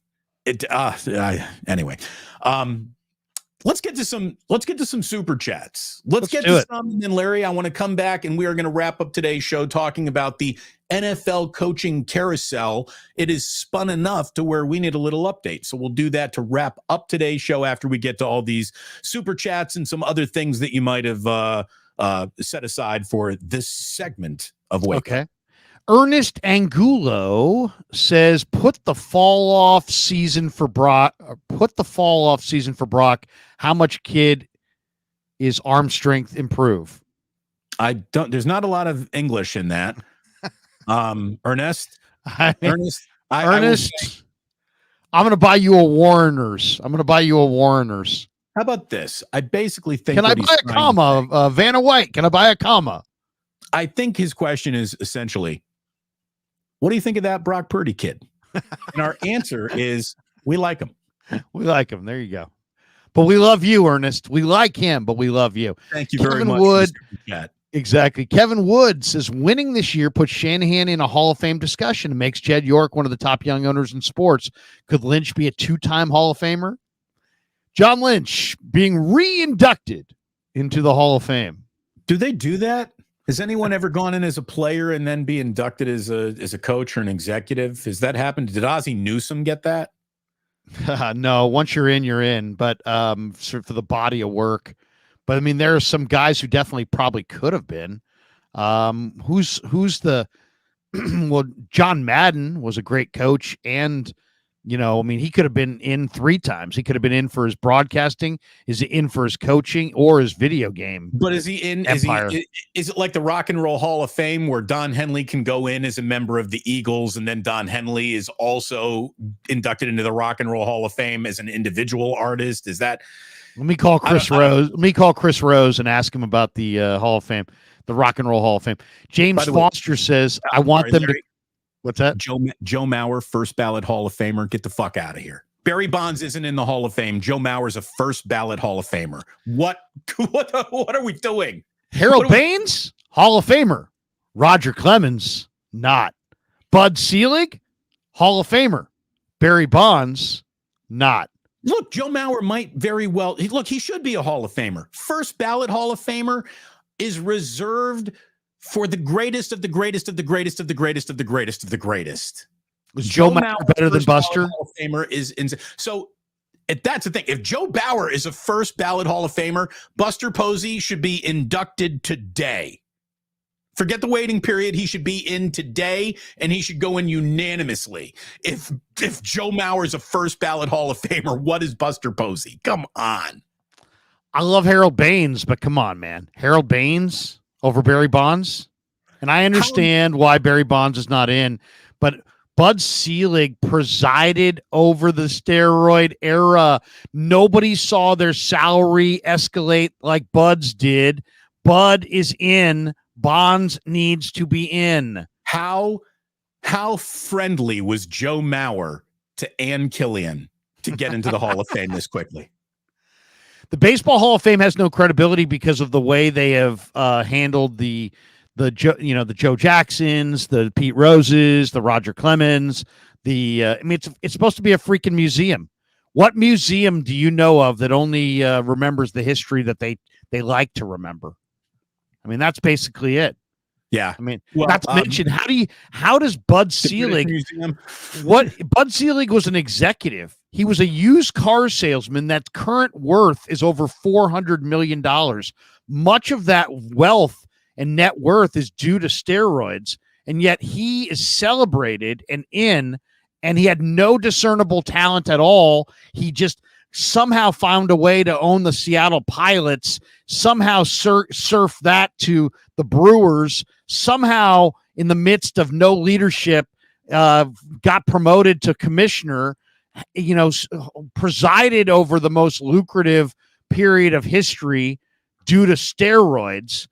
And he's in, but Barry Bonds was a special talent who I saw hitting balls 200 feet into the sand dunes at West Sunset as like a 14-year-old who had a gift for the game and is one of the greatest offensive players the game's ever seen and had a Hall of Fame resume in 1998 before any known associations with Baalke, Victor Conti, or steroids, is not in, but Bud, used car salesman, is in. It's ridiculous. The only thing that Bud Selig did in his commissionership that actually turned out to be good for baseball was expanding the wild card round. I didn't like it at first. Now I obviously see the merit in it. So nice job there, Bud. That's a nice little wrinkle. That doesn't put you in the Hall of Fame. The two biggest moments that happened during his commissionership were the advent of the internet and steroids, and Bud is responsible for neither of them, and he handled both of them so poorly that should disqualify him from the Hall of Fame because the steroid thing turned into a puritanical witch hunt of just buffoonery. And he's a proven liar. Right, and if you don't know that, go read our good friend Howard Bryant's book on juicing the game, where Bud claimed to not know anything about performance enhancing drugs 4 years after he had meetings that were documented to discuss performance enhancing drugs. Yeah, no, the guy's a charlatan. And again, there's no sport that was playing during the advent of the internet that became less popular than baseball.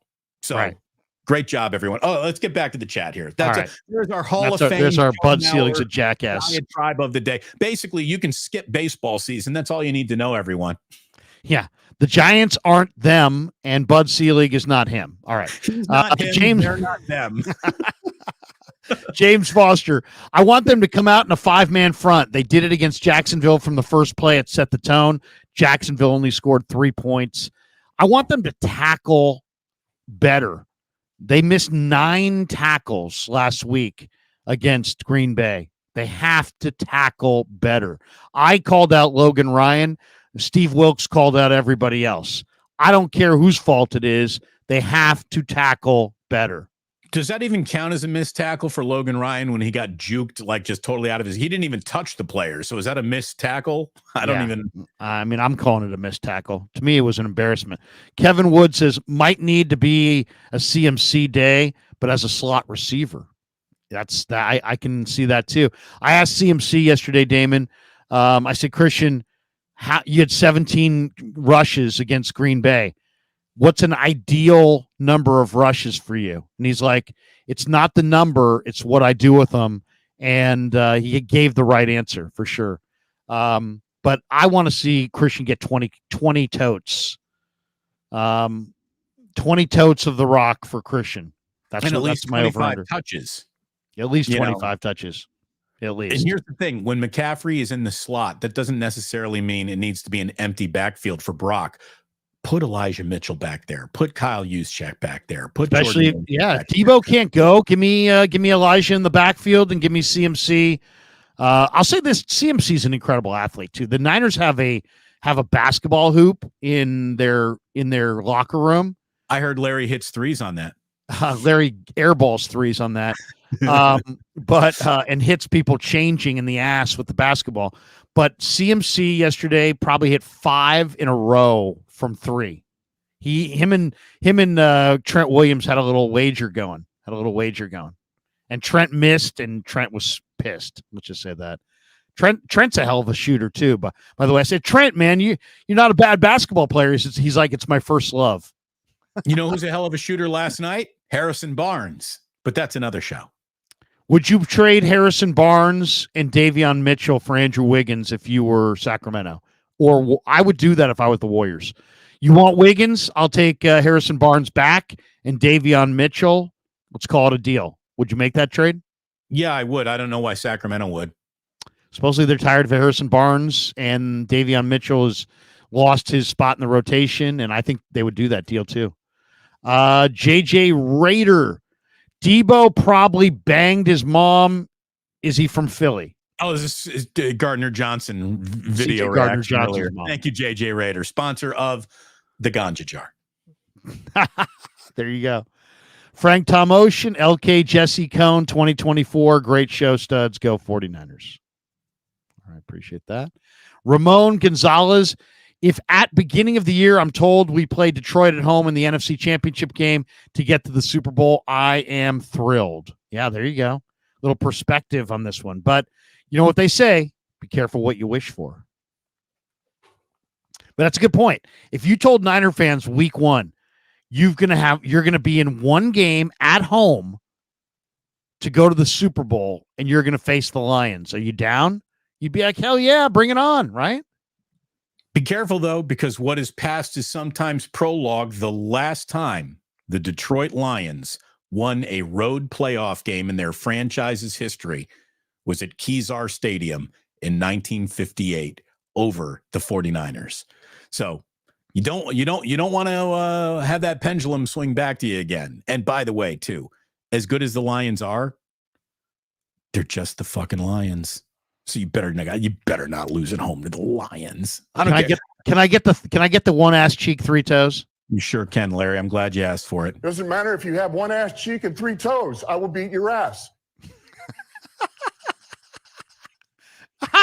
That's got to be the greatest soundbite of all time. Followed by, Come on, Dees.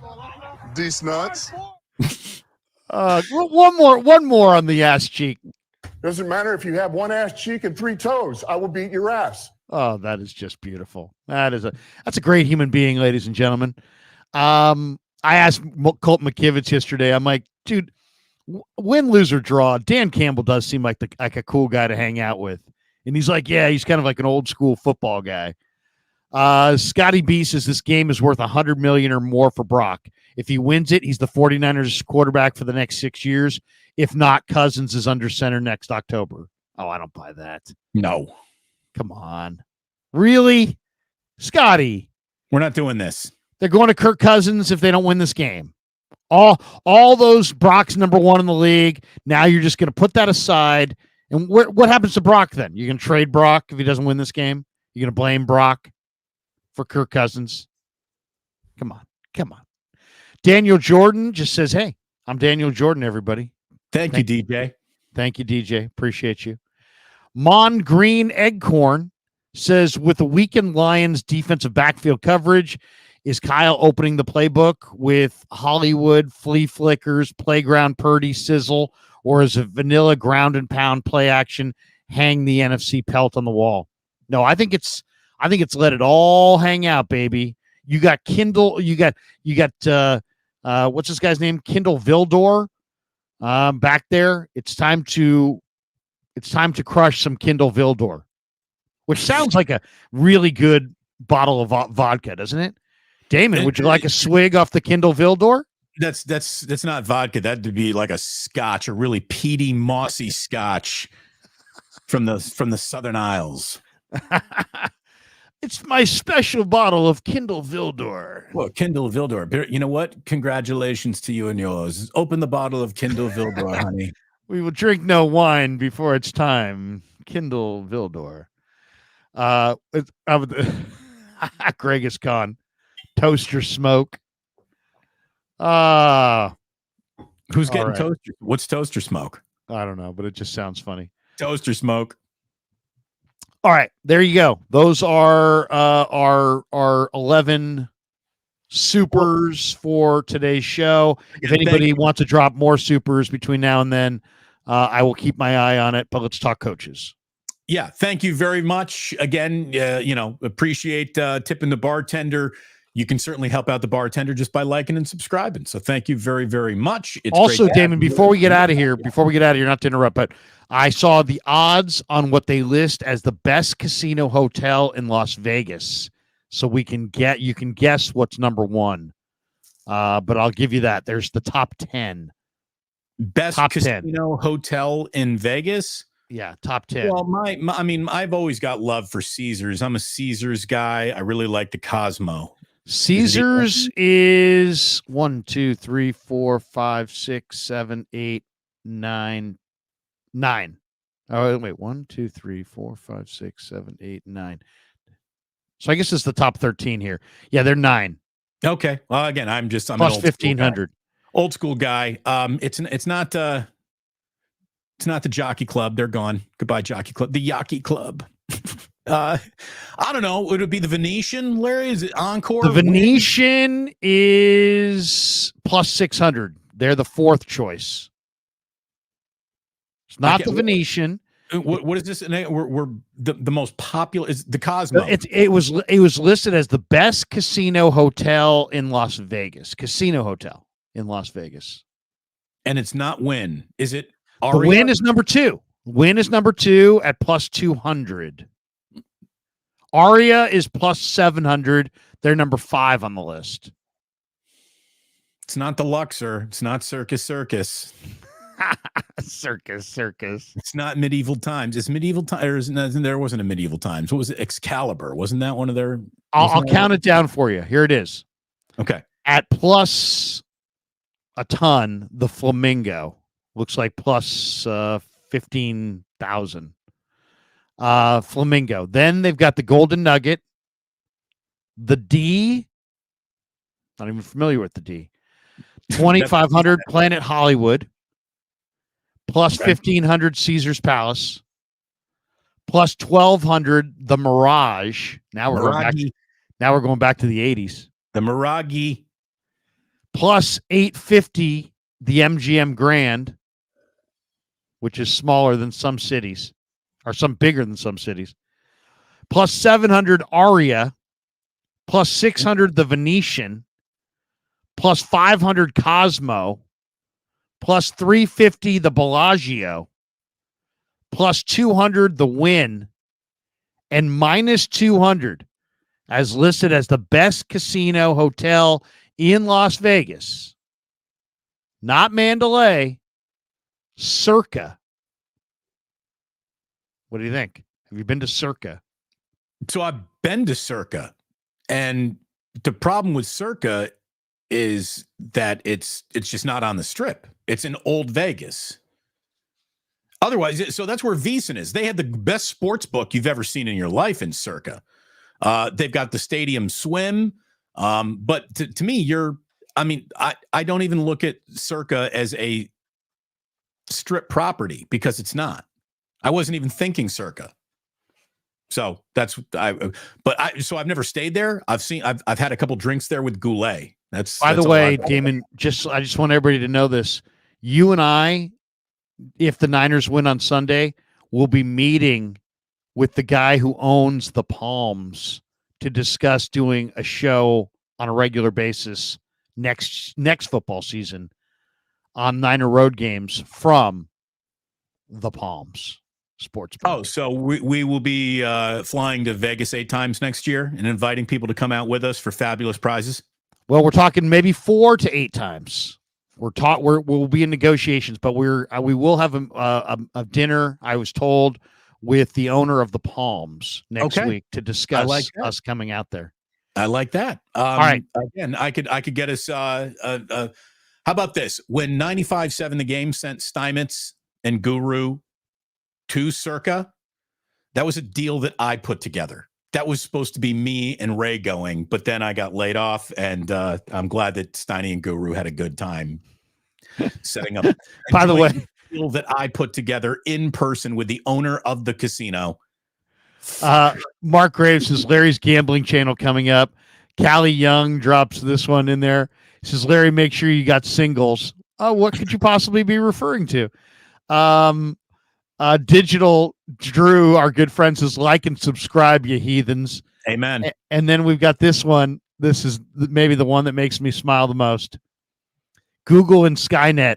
If the Niners win the Super Bowl in Vegas, Larry's going to wake up in a gutter somewhere the next morning. Thank you. Kevin F says the Maloofs. No, the Maloofs no longer. The Maloofs ran the Palms into the ground in bankruptcy and sold and no longer own it. Thank you, though, for your Maloofs references there. That used to be the JT the Brick hangout. They used to have the 9, I think was the name of the steakhouse inside the Palms for a while there. It used to be hot. It really isn't anymore. So does the Rum Jungle exist at Mandalay anymore? I don't know.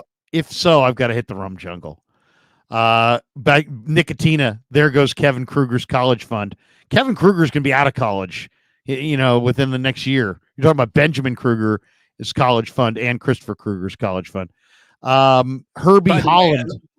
Uncle Damon, by the way, was talking to Kevin Kruger this week saying, look, Kevin, if the Niners are going to the Super Bowl and your dad and I are going, I want you to skip class. I want you to just pull. You will never learn anything this week in college that will stay with you the rest of your life. Going to the Super Bowl, that'll stay with you. So come with us. Yes. Sorry, Herbie and he will be coming. Herbie Holland says Circa is trash. Please, Caesars, baby. I'm a Caesars guy. The problem with, again, Circa is nice. It's well done, but it's on the straight up. You're in this is Arkansas side of Las Vegas, the Fremont Street experience. This is Arkansas. Have you been to Arkansas? You got some serious redneck patriot. Can I tell you my redneck Arkadelphia story? No. I can't tell it to you? No. You certainly can. I've not heard this. Were you at some Okay, so senior I'm bowl or driving something? from Shreveport to Memphis on a scouting trip. Okay. And I stop at a gas station in Arkadelphia. Arkadelphia. Okay. I mean, that's all you need to know right there. I'm in a it's like a Subway sandwich. It was like a restaurant, a Subway sandwich, and a gas station. Wait, so they got Arkadelphia and they got Texarkana? Like they're Yeah. just taking whatever They're just stealing.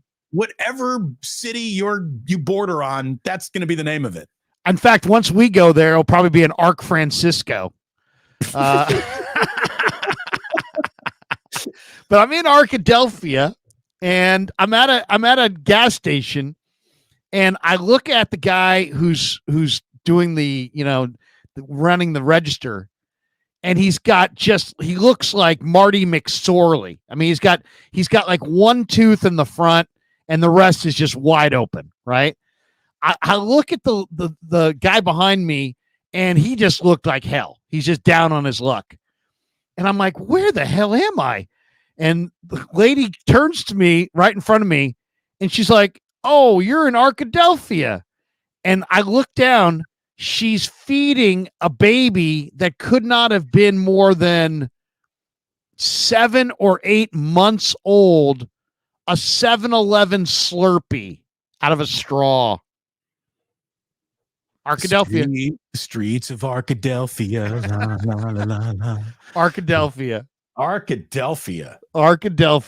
Oh my God. That's fantastic. That's somebody asked about what's the run jungle. No, it's the rum RUM jungle.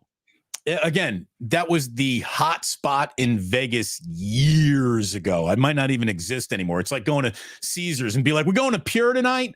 Yeah, they pulled Pure out of here a long time ago, buddy. You're new. It was sweet though. It was sweet. It looked like it had the purple lights and the rain, and it looked like a rainforest jungle. It was very cool spot. I bumped into Sean Elliott there one night. Holland Tracy says, Larry, I hope you convince Steve to start Brown. Spurs, Sean Elliott? Yes. Okay. Yes. So get this. Me and Sean Elliott both got booed because I was there for the De La Hoya fight, I believe. And of course, he's just Sean Elliott. And we were both on the list by the people at Mandalay to get into this club. But the club, it was a Friday night, and the place had a line about 350 people down the thing, and the girl up front told me and Sean Elliott as we both walked up to the front, oh, you're not on the list. So we both start walking back to the line, and somebody came running. She blew it. She's wrong. She's fired. Please come in. Of course, they just wanted Sean Elliott, who was dressed in like a linen suit. Larry Krueger's here. Larry Krueger's here. So they walked us to the front, and because there was like 300 people in line and we had just walked past all these people to go to the back of the line, they started booing us as we were walking to the front of the line. Getting booed at the rum jungle. Hey, to write it happen. You've made it when you're getting booed walking into the rum jungle. So congratulations. We have a couple more here. And then we're going to talk head coach and carousel, and then we're going to spin out of here. Yes. Herbie Holland says, I need to see Chase Young and Nick Bosa, especially Bosa, play like Myles Garrett and TJ Watt this Sunday. Please. They need to make a major impact. Herbie, truer words have never been spoken. Yeah, and look, Nick Bosa's had a good year. He's not paid to have good years. He's paid to have great years. And this was not a great year for really any element of the Niners defensive line.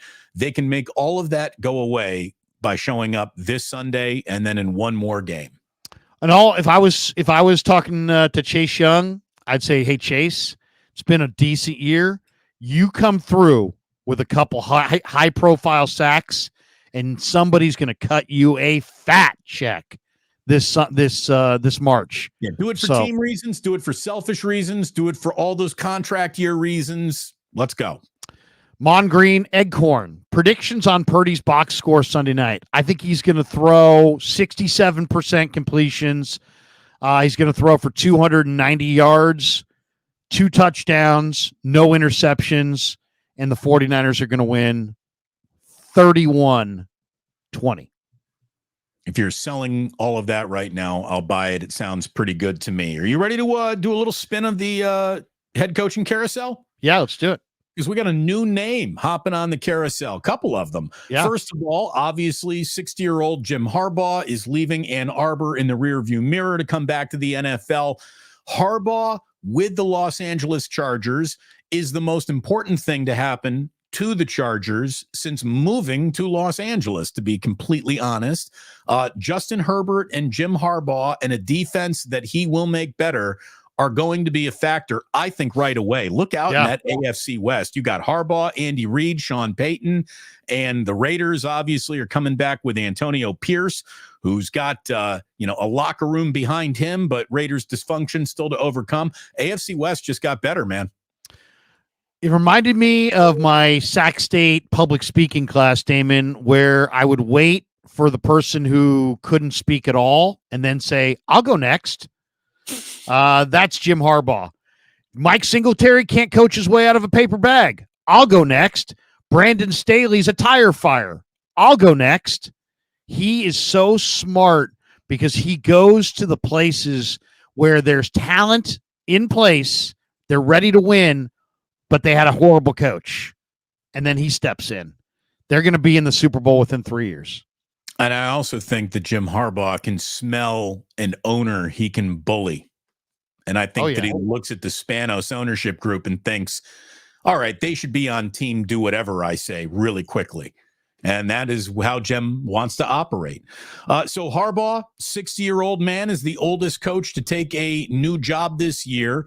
And it's not Bill Belichick, because the news is the Atlanta Falcons, after interviewing Bill Belichick twice and everyone in the world reporting that that deal's all but done, it's Raheem Morris. Raheem Morris, 47 years old, back to Atlanta as the team's new head coach. Remember, he was named their interim coach when Dan Quinn got his. And good coach, really good coach. He is a good coach. And oh, by the way, Sean McVay's got an opening and a defensive coordinator position to fill now. So interesting move there. Raheem Morris back to Atlanta. Dave Canales, only 42 years old. This is maybe the most surprised, didn't see it coming hire of the entire cycle. He's now with the Panthers. He's going to go deal with whatever bullshit David Tepper's got for him. But that's Tampa's OC, right? Yep, Tampa lost its offensive coordinator. Jared Mayo, youngest of the group, 37 years old, the man in waiting now in New England. Brian Callahan, the Bengals offensive coordinator, 39 years old, Larry. He's now with the Tennessee Titans. But every single one of these guys, including Raheem Morris, except for Jim Harbaugh, you and I are older than all these guys, man. This is a young man's game. It's an absolutely young man's game. And now the question is, everybody thinks that it's a fait accompli that the Commanders and Adam Peters are going to hire Ben Johnson away from the Lions. So a lot of people feel like Ben Johnson's going to get that Commanders job. And then who's going to get the Seattle job? Dan Quinn? I mean, that's the talk. We'll see there. But you know what it means is that Belichick is not getting any of these jobs. There were tons of people that laughed when I said Bill Belichick should be the Niners' pivot if they lose this year as their defensive coordinator. But think about it logically. And the people are like, well, he can have any job he wants. He's going to have his pick of jobs. Really? There you go. There was a bunch of jobs available. He got none of them. So what's Bill Belichick going to do? He's either going to retire, he's going to be as a defensive czar somewhere, or he's going to be a consultant. If the Niners lose either Sunday or in the Super Bowl, Kyle will not blame himself. Invariably, it will fall down on the defense. And I think the Niners should cut Bill. I'm not saying they will, and I'm not saying that Belichick would take it. But Belichick loves Shanahan. Shanahan loves Belichick. Shanahan told me years ago that he studies Belichick's defensive plans every week. Belichick's defense this year wasn't like he lost his fastball. Their defense was better than the Niners' defense. The Niners are supposed to have this awesome defense. They were 8th in total D. New England had a nightmare year. They were 7th in total D. Belichick, the general manager, undid Belichick, the head coach. But Belichick, the defensive czar, is absolutely still as genius as he's ever been. If I'm John Lynch, if I'm Jed York, if I'm Kyle Shanahan, I don't even care if I win or lose.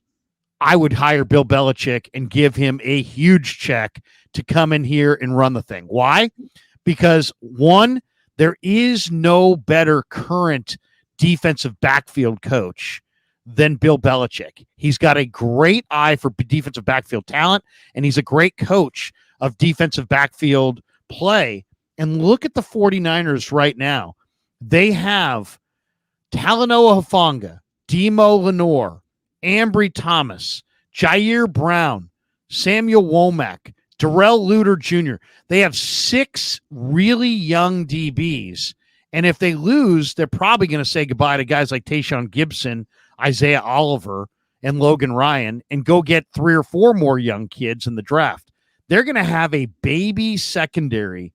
And what better person to coach a baby secondary than maybe the greatest defensive backfield coach, one of the greatest in history. I mean, he's right there with Ray Rhodes, Bud Carson, Pete Carroll, George Seifert. As far as great, Ray Rhodes is maybe one of the best ever, but Bill Belichick maybe is the best defensive backfield coach ever. And the Niners have a bunch of young DBs, and there is no cap on what you pay your defensive coaches. I'd give him the big bag to come here next year, win, lose, or draw. I mean, I don't know. Everybody how laughed at it that is. initially, It but sounds like a great dream, but it sounds a little pipe dreamy to me. Now, well, what's he going to do? Well, that's the thing. Maybe he doesn't want to do anything, and maybe he said He's interviewing though. He's been interviewing. I don't know. Does he want to be just a defensive coordinator and just bury himself in the X's and O's and not deal with media anymore? Maybe. How about not DC? How about not DC? How about this? How about if they moved on from Wilkes, and I'm not saying they should, but if they did, what do you think of Vrabel as the DC and bring in Belichick as like the defensive consultant? I mean, you're talking about football genius. Kyle Shanahan's got the offense. The last thing Kyle Shanahan wants to be doing is putting his fingerprints in any way on the defense. Sean McVay won a Super Bowl where he was just the offensive guy and he had Wade Phillips as like the defensive head coach. Why not do the same? I mean, sure, it sounds great. Yes, I would suggest bringing in Bill Belichick to coach your team or consult with your team in any capacity if available. I also can't. I just can't see it happening. Can't picture it. No, I know. I can't picture it. I will say this, and I brought this up before. Bill Walsh. I mean, we're talking about Bill Belichick's in his 70s. Bill Walsh in his 70s, after he won with the Niners, coached Stanford and then came back as like a Niner VP. Ozzie Newsome is older. He's one of the greatest GMs ever. I just ran into him in the press box the other day. He's a personnel consultant for Eric DaCosta, who's the general manager. Sid Gilman is like the father of the forward pass. He was the Eagles quarterback coach in 1981, 2 decades after he made his name with the Rams. All I'm saying is there is a place for the veteran awesome coach. I mean, Dante Zarnecchia is probably close to 80. The best coaches, the smartest football men, there's always a spot for them in your organization if you're smart. It would be the Vic Fangio move with a better version of Vic Fangio, right? Yeah. I mean, that's why Vic Fangio is going to Philly, right? Is he going to Philly now? Yeah, he's going to Philly. All right.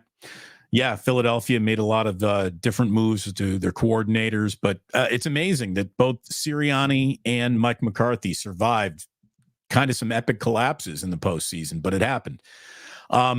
So there you go. There's your coaching carousel. And by the way, it does feel like Kyle Shanahan has been doing this forever around here now, and he has gone so salt and pepper in his 5 o'clock shadow and a little bit around up top too. It feels like he's Kyle's starting to turn into an old man. He's got to be getting closer to 50. No, Kyle Shanahan is still only 44 years old, and he just turned 44 in December. Larry, he's still, I mean, here's the thing, if Kyle Shanahan wins a Super Bowl and gets that house credit that really stays with him, he could coach this team for another decade. He could coach this team for another decade if he gets his Super Bowl. And then, it's just the world opens to him. It's already kind of his coaching oyster. I'd love to see it. I mean, I like Kyle. I think he's smart. To me, Kyle Shanahan is Andy Reid before Mahomes. And now he's got Purdy, and it's time to win. He has his guy. And the question is Purdy good enough to climb to the top of the mountain? I personally think he is. There's obviously people that don't agree with me. We're going to find out. Larry, when you need a guy, Lowry. Wait a second. I've got one more on that front. Don't go there yet.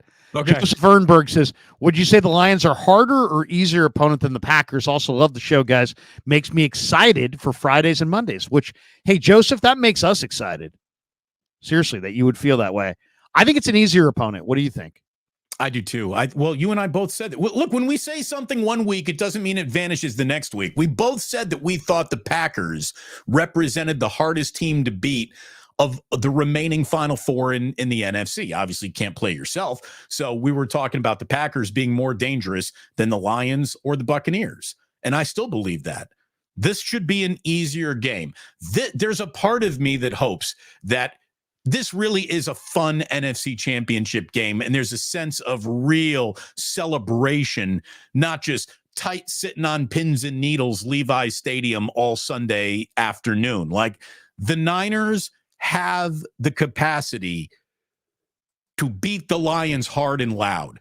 Now, look, the Lions are no pushovers. They've got the capacity to win this game. Absolutely, they do. But the Niners should be at their best, and they just got the ugly one out of the way, and I think that's good too. I think they got to be ready for this moment. They've been in this moment for 3 years in a row. They know about it. The pressure to be you got to go to the Super Bowl. There's no other outcome that can even be close to being dressed up to being successful other than a Super Bowl appearance. So it's got to happen. They need to make it happen. They got to make it happen, Larry.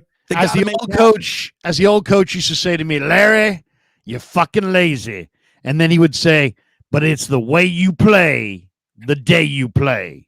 Look, if it doesn't happen, we're right back to where we started this year with Grant counting fucking training camp interceptions like they're the biggest deal in the world. And it's going to be a year of no matter what they do in the regular season, there's going to be some asshole in the chat going, can't win the big one. Doesn't matter. Doesn't matter that you won by 30 this week. They fucking suck. Seriously, get it done. Just please get it done. Shut that guy up. And I can't deal with it anymore. All right. MF says, Larry and Damon, I'm going to be in a state of depression when the Niners win the Super Bowl and then the Giants start. It's the most boring product ever at 3rd and King.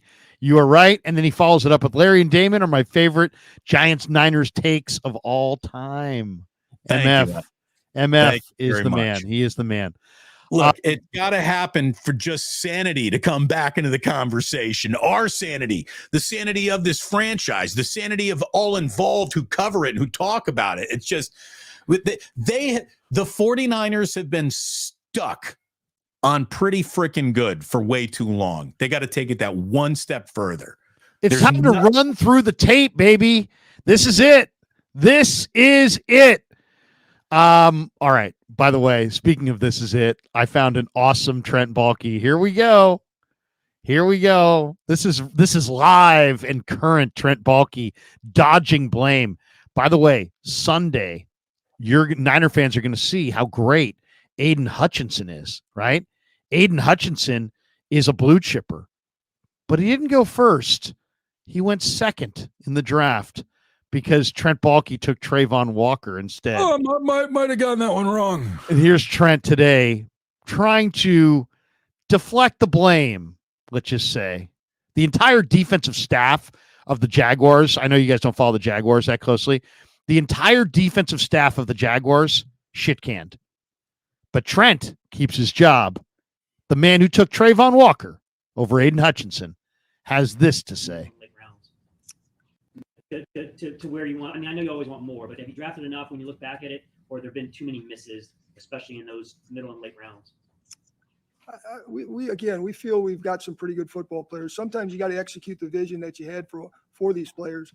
Coach and I have talked a lot about this year's class in particular.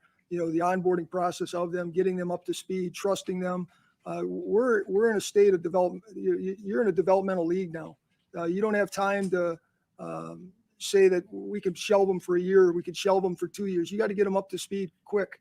And when you go in and you have as much collaboration as we do, because trust me, we have a lot of collaboration on these decisions. It's not one person making these decisions. So when you look at bringing in a player and the vision you have for him, at the end of the day, you got to ask yourself, did we execute that vision or didn't we? And I think if you ask Coach, and certainly you're asking me right now, we've got to do a better job of that vision and executing it. But we feel really good about the young players we got. Have they all reached their potential? Not yet. There's still a lot of growth to be had, but we trust we've got a pretty good nucleus of young players on this football team. It's an execution of an onboarding of a vision of a developmental league, and this isn't a developmental league, but we're developing players. So imagine if Walker had only had a torn ACL, what we could have done with that. A lot of people now would easily say Damon and Lowry that, Aiden Hutchinson should have been the pick. And I understand that. And the coach and I have talked about that. But really, at the end of the day, it's more important that we fire all those defensive coaches and get new guys in here, because I'm a really great drafter, and what I do is really spot on. I know what I'm doing. I know a football player, Lowry, when I see one, and yeah, maybe this Hutchinson kid maybe been pretty good, and he might have been good here too, but we like Trayvon Walker, and if we can just keep firing the defensive coordinators, then I can just sit here and pretend like I don't know what the hell I'm doing. At the end of the day, I probably should have taken Hutchinson, but this is the way I talk and this is the way I draft. You just got to live with it, Lowry. Just once. I'd love to see somebody step up to a microphone and be like, you know what? I got it wrong. I fucked up, man. Aiden Hutchinson's the man. He's got it wrong. He makes Nick Bosa look just kind of ordinary. The guy's got 8 sacks in 4 games. I picked Trayvon Walker. I was looking at a spreadsheet. But at least we got all the defensive coaches fired because I don't know what I'm doing. If I had taken Hutchinson, they'd all be here. But instead, I needed a scapegoat, so they're all out of here, Lowry. Should have taken Aiden Hutchinson. That's what I would have told you in the afternoon drive down in Jacksonville. And, we moved to Jacksonville because we thought it would be a nicer lifestyle over here. You get much more bang for the buck in Jacksonville. But unfortunately, Trent Baalke is still making the wrong decisions. The right decision, of course, is to go to a meat cheese and try the minestrone. Oh, the minestrone is just phenomenal. And I tell you, there's a nice, what is that? I believe, Tommy, is that a cannelloni bean? I think that's a cannelloni bean that is in the minestrone. It's really, really good. It's a beefy bean. I'm a vegetarian now. I like to go ahead and add a little. A beefy bean. Beefy bean. It's funny. I told Tom. I told Tate. I told Craig. We were all at Amici's and we were having lemon pepper wings, not the atomic because it burns my mouth. And I told Tate, don't get the atomic. Get spicy. They go mild and spicy and atomic. I like atomic, but it's too spicy. So anyway, we're having the spicy wings, and I said, go Aiden Hutchinson. How many times did I say Hutchinson over Walker? Tom, tell me, Tom, right? Come on. I always knew Hutchinson was going to be the guy. I was driving around San Rafael in my Miata, and I said, Hutchinson. Miata. The fucking Miata. I forgot about the Miata.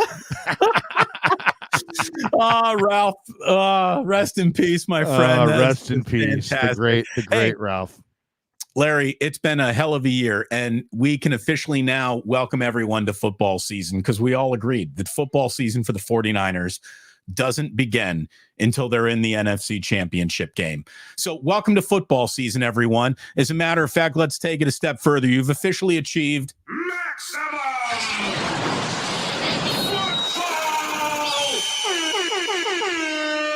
What an awesome, awesome Sunday of football it's going to be. Who's coming out of the AFC game? Chiefs. I agree. Chiefs are going to win on the road. Never go against Mahomes. Chiefs, Niners, part 2, Electric Boogaloo. I think we see it in Las Vegas. I hope I'm right about that. I hope Larry and I are doing wake-ups for you, getting cocktails out of our eyes, and just struggling in mornings in Las Vegas. We'd love to be struggling with you in mornings in Las Vegas. Seriously, I mean, we partied our asses off in New Orleans when we had bosses. Now that we're our own bosses, oh my God. Look out. Watch out. Zachary Kelway, one more super on the way out. He says 49er Wake Up brought to you by Peyote and Hope. Every year with Kyle at head coach and Lynch at general manager is another bite at the apple.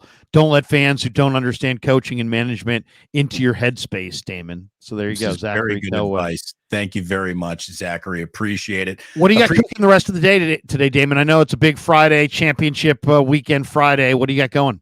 Yeah, well, I can tell you we're going to take some calls. We're going to do a little Sports Phone Friday. America's longest running, continuously running sports phone show is now exclusively on Damon Bruce Plus. So come on over. We're going to be taking some video chat calls. We're going to be getting ready. I'm already starting to think about what next week looks like and some big guests that could come down the pipe then. But after that, it's tomorrow is Jillian's birthday, so we're kicking it into Jillian birthday mode. We're having a little party for her. So maybe go to Amici's. I mean, have you thought about definitely go to Amici's, get her a pie. Your lovely wife. You really are in the Overachievers Club, Damon. I've always said that. Ask her if she'd like to go for a ride in the Miata. Have a great time at Costco, Larry. Everyone enjoy the NFC Championship game, and we will be back Monday morning, 8 a.m., win, lose, or draw, hopefully following a win to get you excited for either the Super Bowl or the offseason. I know which one I would prefer. Larry, thank you. Everyone, thank you. Hit like and subscribe on the way out. Go Niners. Hey, on my channel today, 10:45, Chase Sr. is going to stop by. We'll break down this matchup. At 2 p.m., Coach Yak is going to be in the house, and I love Coach Yak. We both have the Niners winning roughly the same, 31. He says 31-21. I'm saying 31-20, 49ers. But tune in 2 o'clock this afternoon for that. And, I'll tell you, right now, Trayvon Walker doesn't look as good as Aiden Hutchinson, but we're going to go to Amici's. We're going to get a pie, and before the afternoon, Trayvon Walker will fulfill his potential.